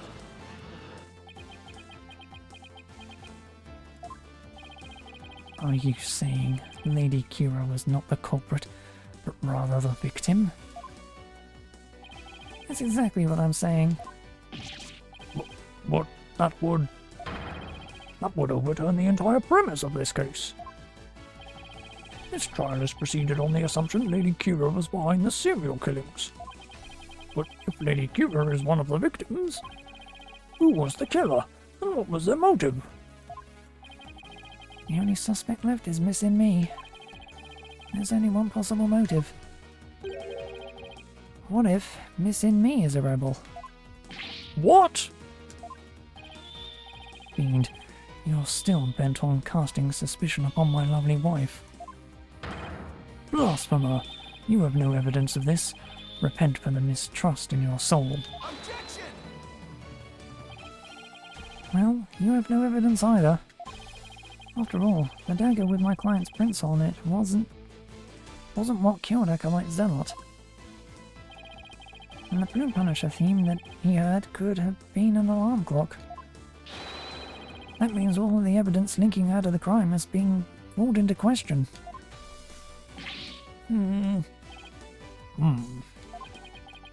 Was Lady Amy a rebel, and did she pose as Lady Kira to kill Acolyte Zealot? Or was Acolyte Zealot a rebel, and was the accused the Lady Kira who killed him? I would say either scenario is just as likely. What are we to do now? The alarm clock, you say? Do you mean the one in the rebel hideout? Yes, but what of it? So that's it. What's gotten into him?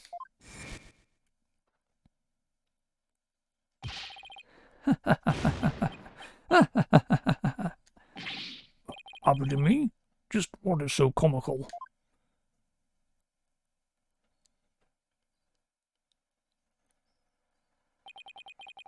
Forgive my outburst.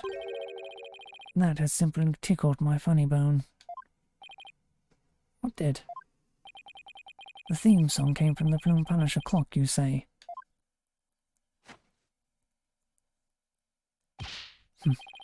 That alarm could not possibly have gone off. What makes you say that? The clock was working just fine the last time I checked. Try using your head for a change. Would not the existence of a secret hideout be given away if an alarm kept going off? Wait, you don't mean... Indeed, we leave the alarm switched off at all times. No!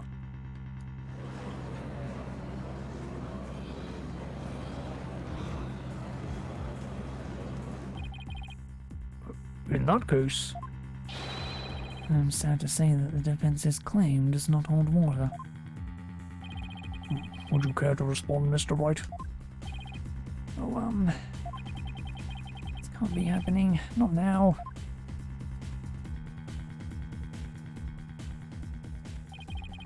This should put an end to the lawyer's futile struggles. The theme song the victim heard was the accused strap, just as we suspected. Therefore, the accused is the rebel hunting Lady Kira and the victim's killer. I need an opening. Something I can raise an objection to. That Plume Punisher theme song Acolyte Zealot heard in his final moments. I too heard it by way of the listening device. But did you really? If you had heard it, why didn't you testify to the fact before? Is it not obvious? I did not know such a tune had become a key matter of dispute. Yes, the matter of the theme song came up before Abbott in Me was channeled. Oh, right. Well then. What if he's lying about the clock's alarm being switched off? Miserable wretch. That would be a pointless lie, one easily disproven. If you check the clock, you will see that the alarm is in fact switched off. Come to think of it. What a fine item. And this switch. I'm right. We set the switch back into the off position before we left. I remember hearing it clearly. Those distinctive taiko drums in the intro are etched into my mind. They went...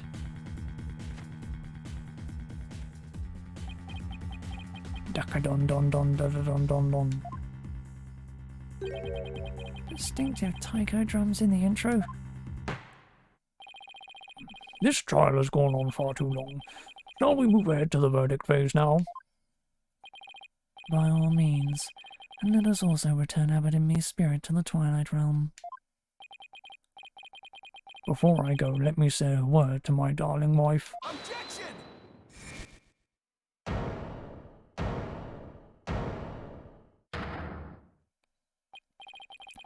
Now hold on just 1 minute. Your Majesty, Yes? the High Priest's statement is inconsistent with a certain piece of evidence. It is? Still you writhe in defiance of your fate. The very sight reminds me of a tortured soul writhing in flames. You won't be saying that once I show you the evidence. Now all I have to do is pick the right one. This piece of evidence is inconsistent with that statement about the taiko drum intro.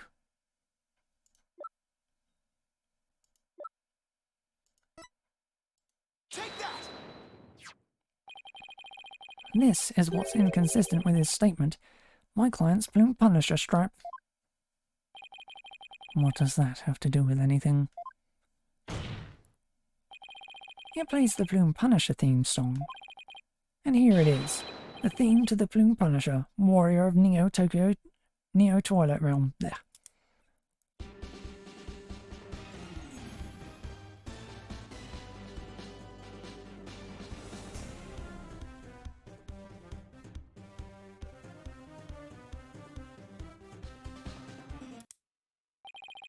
Do you see what I mean?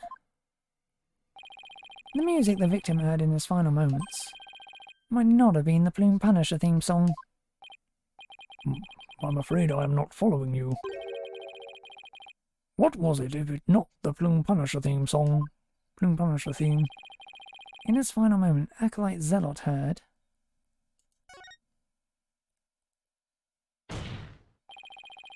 There are no taiko drums in the intro of the Plume Punisher theme. So what Acolyte Zealot actually heard in his final moments was... the theme of the Steel Samurai, Warrior of Neo Old Tokyo.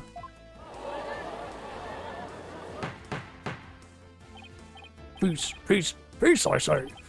Mr. Wright, what is this Still Samurai of which you speak? The Steel Samurai, Warrior of Neo Old Tokyo is an action hero show from America. The Plume Punisher theme is a total very similar to it. If you didn't know about the Steel Samurai, you could have easily mistaken the two. But the fact that Acolyte Zealot heard music from an American action hero show is irrefutable evidence that the accused was in the secret hideout. Actually, no. You have it backwards. Backwards? That's right. Miss Faye met an avid Plume Punisher fan here in Korean. And as a token of their friendship, she traded a certain Steel Samurai item she had for the Plume Punisher strap. And this avid Plume Punisher fan was the one who killed Acolyte Zealot? Yes. And that avid fan is none other than the High Priest's wife. Believe in me. Objection! Do you have evidence to back up this claim, Mr. Wright? or as forgiving as the Holy Mother is, I doubt she would tolerate yet another dose of your baseless slander. I suggest you prepare yourself to face Her Holiness's wrath. Oh, I'm prepared. To turn this entire case upside down, that is. My last chance. Better take a deep breath and review the evidence. Very well then. Please present your evidence if you would, defense. The evidence that proves missing me was the one who killed Acolyte Zealot is this.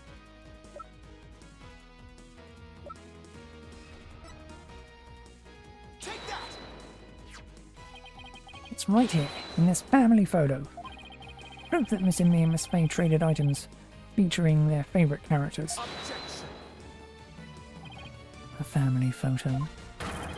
And what exactly should we be looking at here? The proof they exchange items featuring their favourite characters is right here.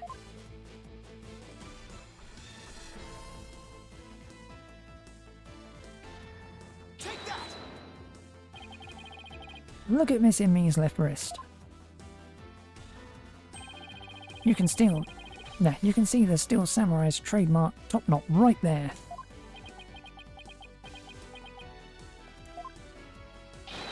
Which clearly makes this a Steel Samurai watch.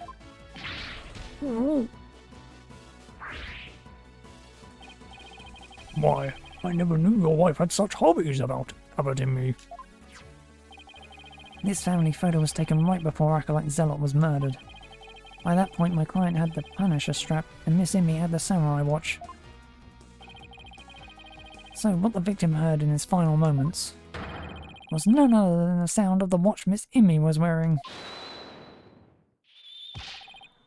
I wish to amend my testimony. What I thought were taiko drums were something else. My wife never had such a watch. It's the truth, I tell you. You must believe me, your majesty.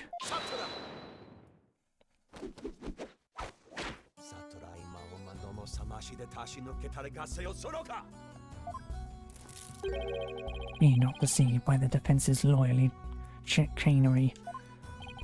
Now what? Been pretty quiet up to this point. What does he have up his sleeve? There is a big gaping hole in his flimsy claim. Big gaping hole? I don't think so. Oh no, I'm afraid it is there, all right. Just like the big gaping hole in your putrid brain. My brain is neither putrid nor full of holes. I'm not a zombie after all. Says the dead lawyer walking.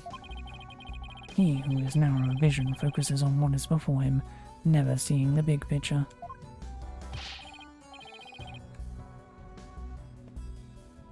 Or as they say in your country, you cannot see the forest for the trees. For it is as you said. And Lady Immi the rebel slew Acolyte Zealot, the rebel hunting Lady Kira.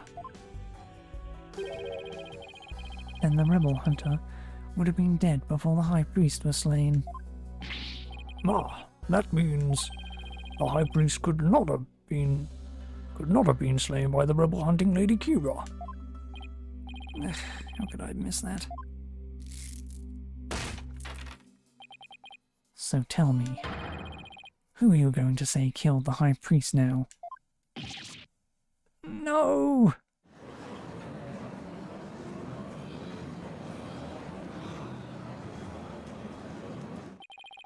Do you finally understand the sheer size of the holes that riddled your putrid brain? I'm in hot water now. Don't have any other suspects in the High Priest murder. You mindless zombie. You should have begun your journey into the Twilight Realm long ago. Now let it go and move on. No, I will never give up. Just need to think things through and figure out who really killed the High Priest.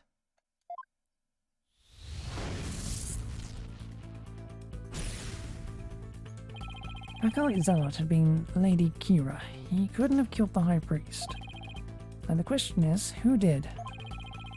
Maybe I can get to the bottom of this by reviewing the events of this case in order. What evidence could tell me something about the crime scene before the murder?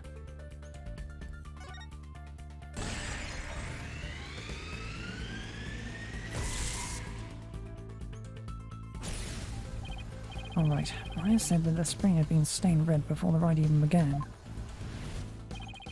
The spring was already red before the High Priest's murder because of Zealot's blood.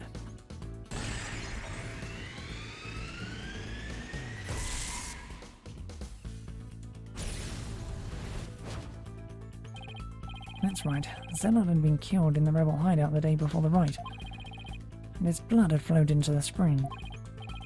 Wait a second. The High Priest knew that Zealot had been killed in the hideout. But why didn't he report it to the authorities? If Maya had been the killer, he could have easily had her arrested on the spot. Why didn't the High Priest inform the authorities right then?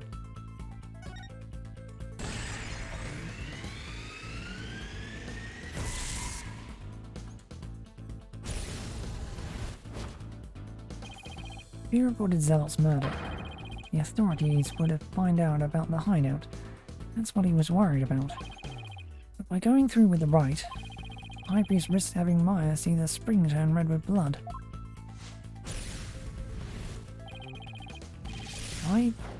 Why did he have to go through with the rite? Did he want to set up the scene during it?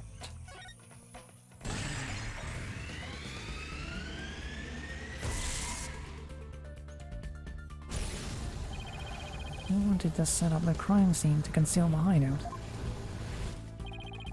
How was he planning on concealing the source of the blood in the spring? He used his own blood.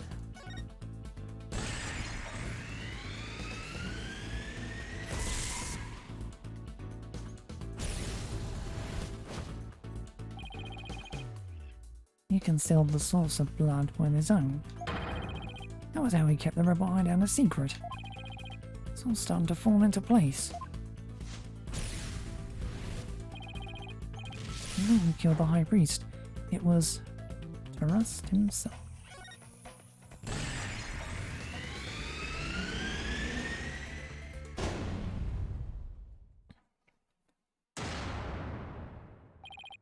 can't believe it. The High Priest took his own life to keep the rebel hideout a secret.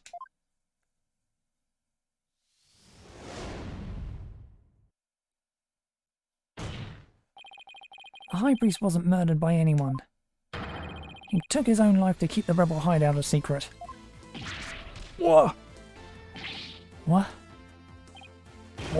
What's this?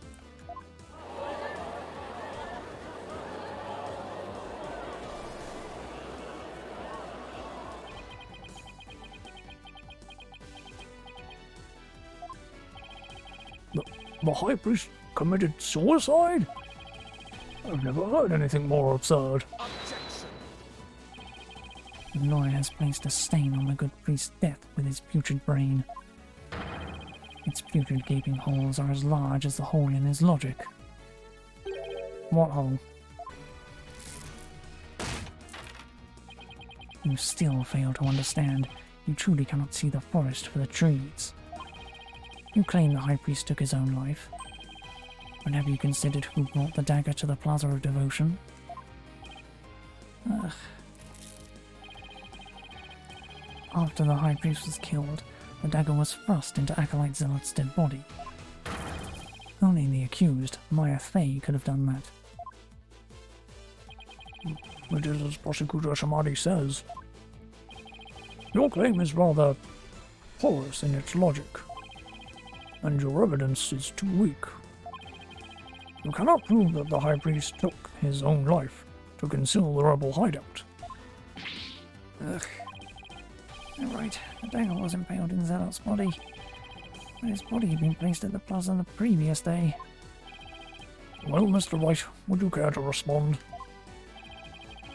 Zealot's body was already in the plaza the day before the rite. What if the dagger was also already in him at that time? Dagger was never at the inner sanctum. Trust died by a different weapon. Of course, that's it. What is it?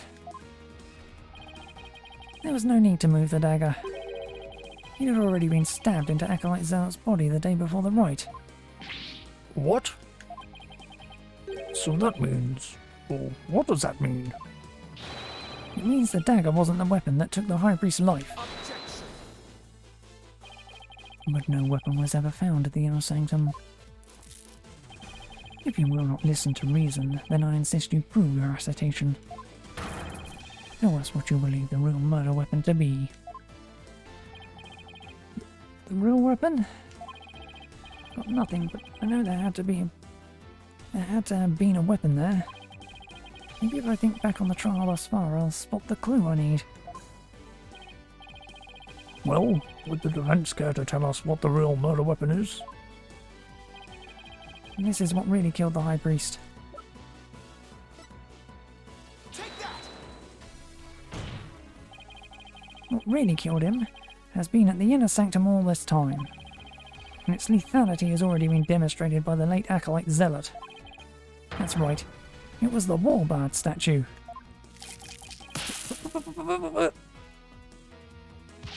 Bronca! You believe that this statue claimed both victims' lives? Would you care to chime in, Abbott, in me? Yeah. No, he lies. Pay him no heed. Why, it's...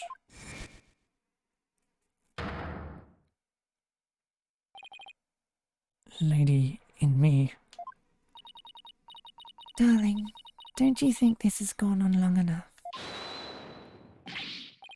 Believe? No! Your Majesty, my wife knows nothing. Please, Abbot in me, let your wife speak.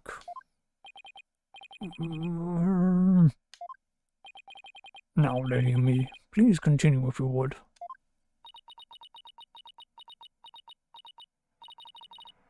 It's that time again.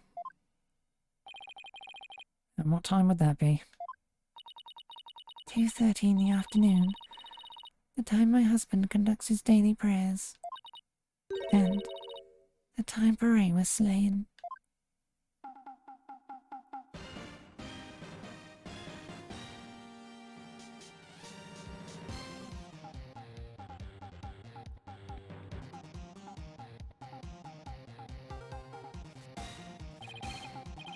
That sound, it's... Still samurai alarm. I too like to pray at the same time as my dear husband. So I set an alarm to remind me each day. I had no idea it would come to this.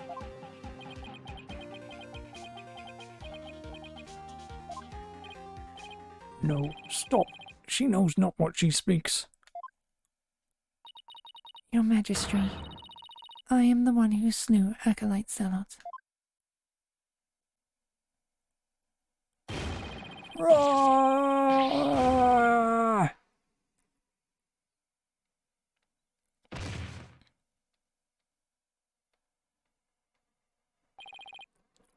Abbot in me?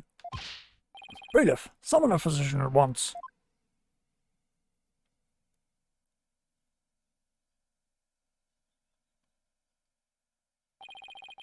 The physician is now attending the High Priest, so there is no need to fear.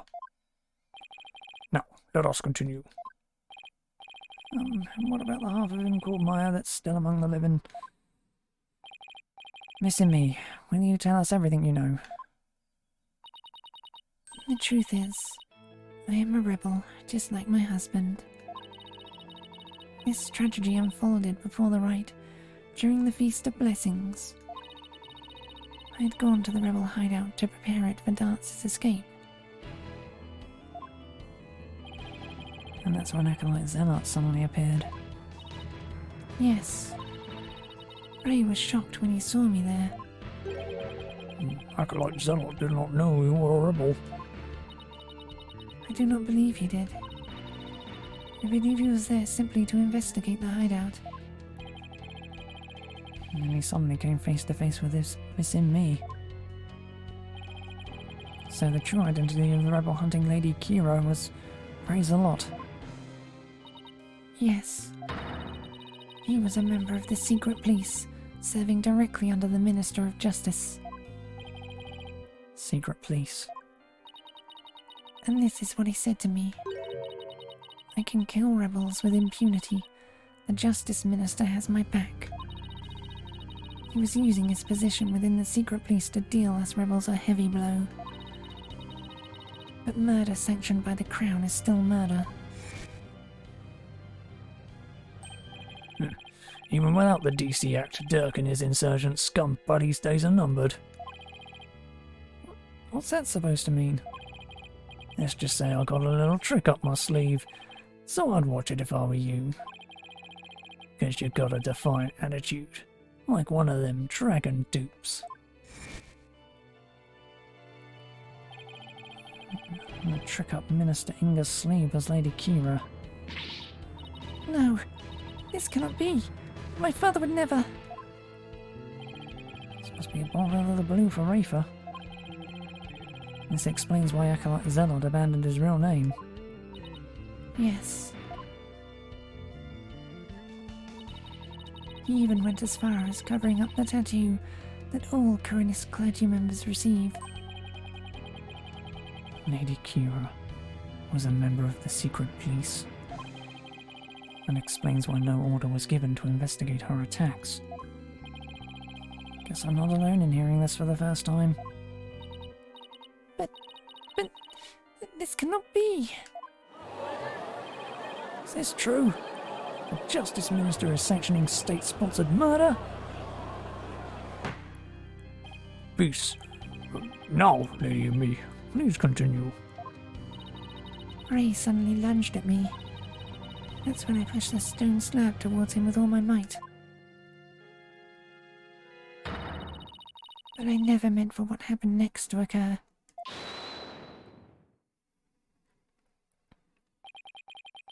Allow me to take it from here. Me? Are you sure you're alright now? I'm sorry you had to see that. But you need not worry about me. I am already dead. Please, you need to know what was so important that you would take your own life.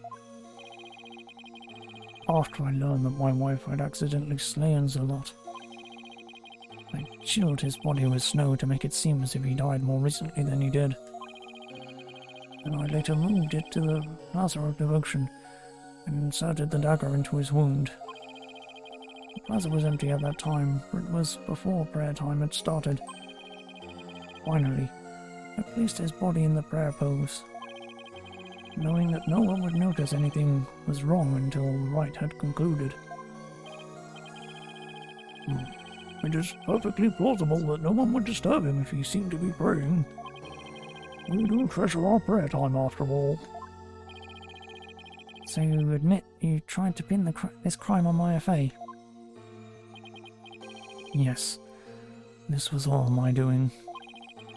I never told my wife of my plan, but surely she would have tried to stop me.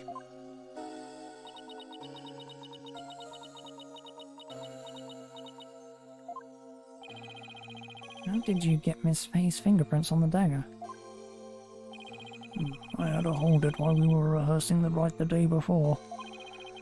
Right before the rite, I drugged her with a sleeping agent, and I put Lady Kira's robes over the warbird statue. That means I was probably already groggy by the time the rite started. Finally, I ended my own life. In short, the crime would appear to have been by Acolyte Faye's own hand. But when your body was discovered, Lady Kira's robes were on the ground. How did they end up there if they were on the statue? After I impaled myself on one of the statue's dagger-like feathers, I used the last ounce of my strength to hurl my body backwards. As I did, I grabbed onto the robes, taking them with me. As I fell back to the ground, onto the ground. How terrible! What possessed you to do such a thing? You needn't have committed suicide simply to frame the accused. Prosecutor Shamadi. As one well versed in our kingdom's legal system, I would expect you of all people to understand. Understand what? This kingdom's legal system. Miss Immi's crime, your suicide. It can't be. That would be sadder than sad. Why, I believe the defense knows of what the High Priest speaks. Yes, I finally understand. This explains why the High Priest took his own life. Take that! The Defense Culpability Act. Circumstantial evidence supports Miss Immi's killing a Recholite zealot in self-defense. However, it would be next to impossible to prove it without a lawyer. That's why the High Priest wanted to pin the crime on Maya Fey. I fail to see what that has to do with his suicide. In Karain, the divination seance is the most important piece of trial evidence. The High Priest wanted to frame Miss Fey as a serial killer. It was a clever plan in which he made sure he'd see Lady Kira in his final moments. The lawyer speaks true. That is why I placed Lady Kira's robes upon the Warbard statue. I made it seem that Acolyte Fey was the rebel hunting Lady Kira. But are you saying you used my divination seance to produce false evidence? Forgive me your benevolence, but it was the only way to help my lovely wife. If you had approached me first, I could have proved that the murder was in self-defense. Perhaps. But I had little faith in lawyers, despite being a rebel.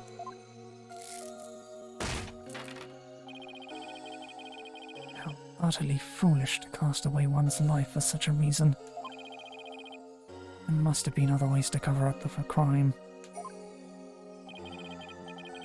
Yet, had I done so, my wife would rush to my defense, and when the case went to trial, he would suffer the same fate as I under the Defense Culpability Act. I could not have lived with myself had she been convicted because of that fiendish man. This cannot be. All I have done under the laws of our kingdom has all been... Poor Aper, she's really taking this hard. I can't say I'm not surprised. Can't say I'm surprised. Blech.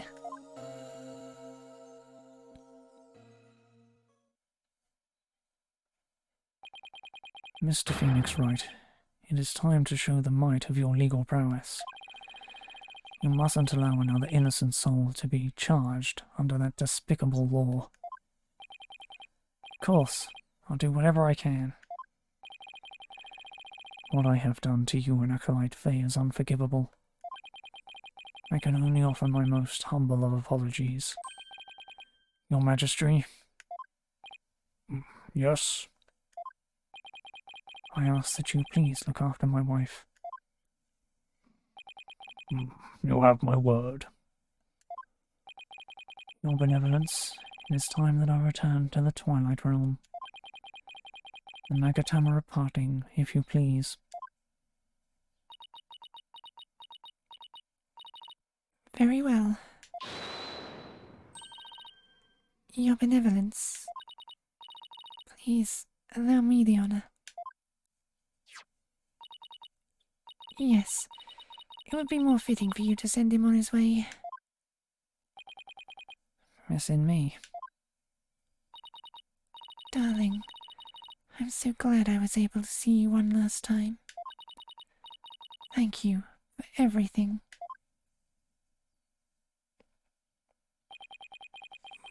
I'm sorry to leave you like this, my love.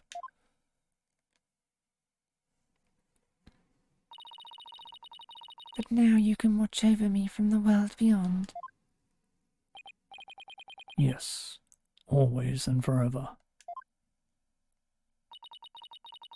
And with every breath I take, my darling, I'll be thinking of you.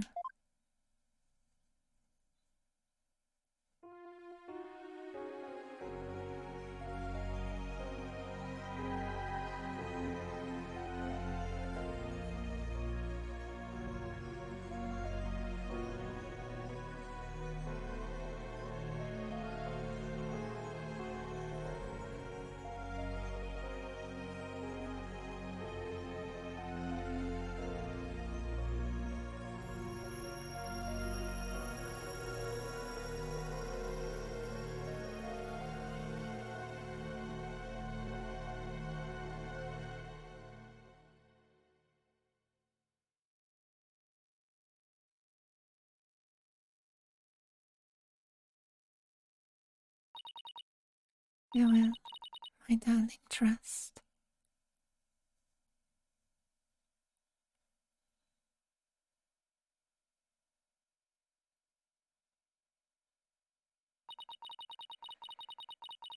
The High Priest has returned to the Twilight Realm. Maya! I feel great. Guess that means he didn't leave any regrets behind. Oh, but what about the trial, Nick? It's over. It was a sad reality born of love and a great tragedy born of the Defense Culpability Act. Well, I see no need to continue this trial. Does the prosecution have anything to say? Mr. Phoenix Wright, I owe a debt to you, one that I will pay back in court someday. Now, to deliver today's verdict and overturn that of yesterday's trial. With respect to all current and previous charges against them, I hereby declare the accused Maya Fey and her defense Phoenix Wright not guilty.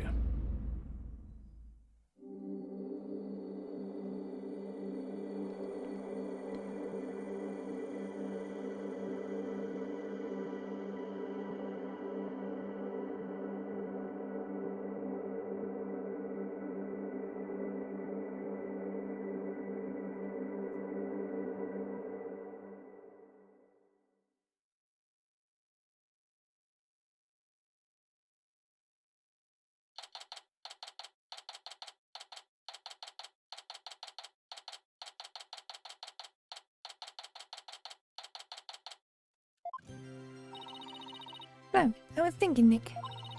The legal system here is really stacked against the defense. It's totally unfair. Yeah, he even forced the High Priest to make the ultimate sacrifice just to protect his wife. It's just so sad. Take the status quo or join the revolution. If the real Lady Kira were here, I wonder which side she would take.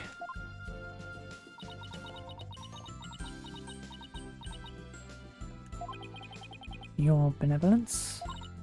Huh? What? I was, just wondering, are you alright? Quiet, you. How could I possibly be alright?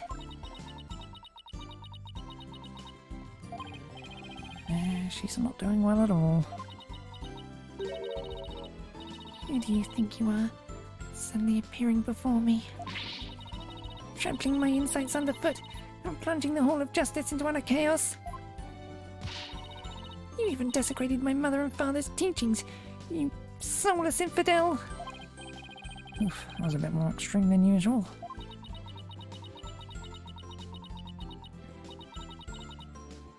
What am I to do?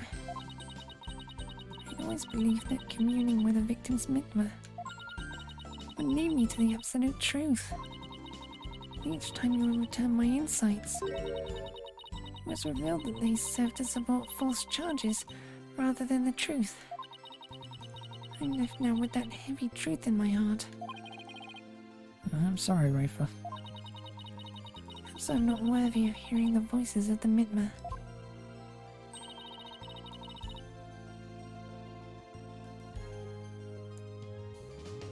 Emmy? That's where you belong. Wrong, your benevolence. What? Oh, no. Maya. Don't know why I couldn't just say she was talking. How dare you! Your role is to bring forth the voices of the Midma into our world. If you don't do it, who will? You know nothing, Maya Fey. It was spirit channeling, not a divination seance that brought the truth to light. How dare an outsider like you employ the Queen's secret art? But what can I do? My spiritual power does not even approach yours. Is it not a cruel joke? The royal priestess bested by a lowly outsider? Don't be so hard on yourself. Why not? Is it not worth at least a laugh or two? You shouldn't talk like that. Listen, your benevolence. You were just fulfilling your duty, weren't you? And you're the only one capable of performing the divination seance, right? The station of Royal Priestess is not something to abandon lightly. The station of Royal Priestess? The people of your kingdom believe in you, but if you really mean all that you just said, then what are they supposed to believe in? You know not of what you speak. Actually, I kinda do.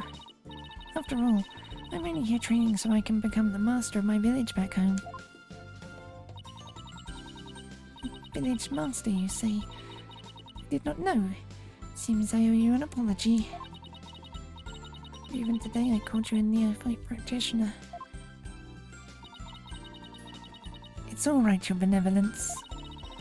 Thank you for finally acknowledging me. Future queen and a future village master. I guess I shouldn't be surprised. It shouldn't be a surprise. Considering they may have had a common ancestor. Maya's right, your benevolence. Barbed head? Your insights were a crucial piece of evidence in this last trial. Doesn't matter if they weren't always 100% accurate. You should be proud of what you did. You played an important role in assuring that justice was served.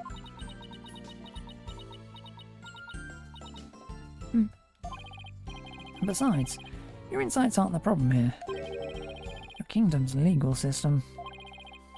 Without lawyers, your insights have come to be accepted as the sole truth. The Defense Culpability Act, which gave rise to that, is the root of it all. That is the dangerous thinking of a rebel. Your benevolence. As Crown Princess, you are destined to rule this kingdom one day. That means there will be many things that you alone must determine. Things like how to keep your people happy, and what is true and what is false. And most importantly, what role you must play therein.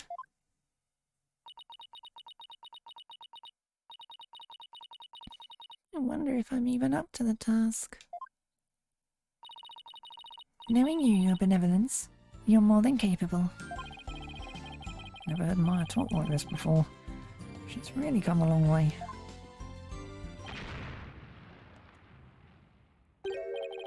What was that? Came from the hallway. Smoke! We better go check it out. Hurry! Miss and me? Mr. Wright, Acolyte Faye, I'm so sorry for what transpired. You were almost sentenced to death because of me.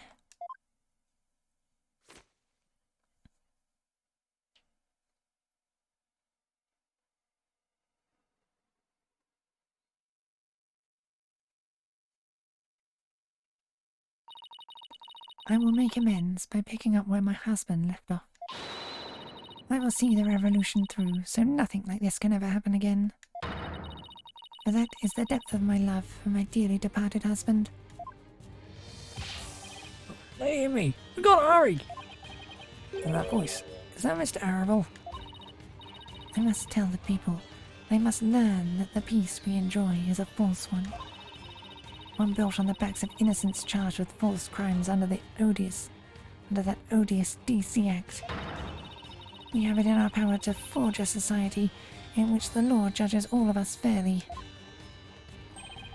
Hey there, PW.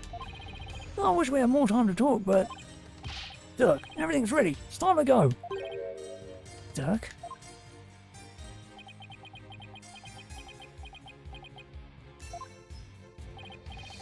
Wait, was that the rebel leader, Dirk?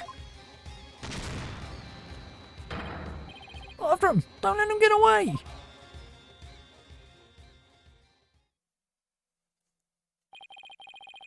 Power to forge a society in which the law judges all of us fairly. It's the start of a legal revolution.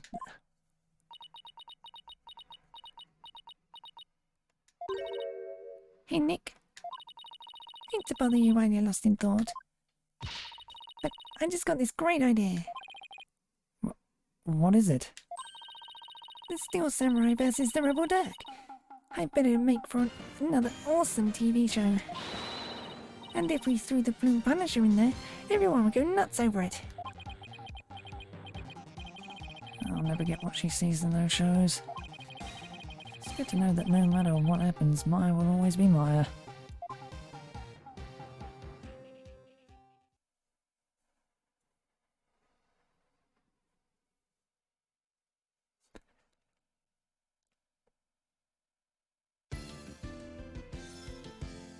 It was still almost 3 hours.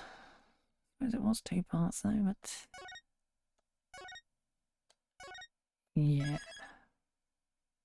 Just cutting to the chase with the cross-examinations works better for me.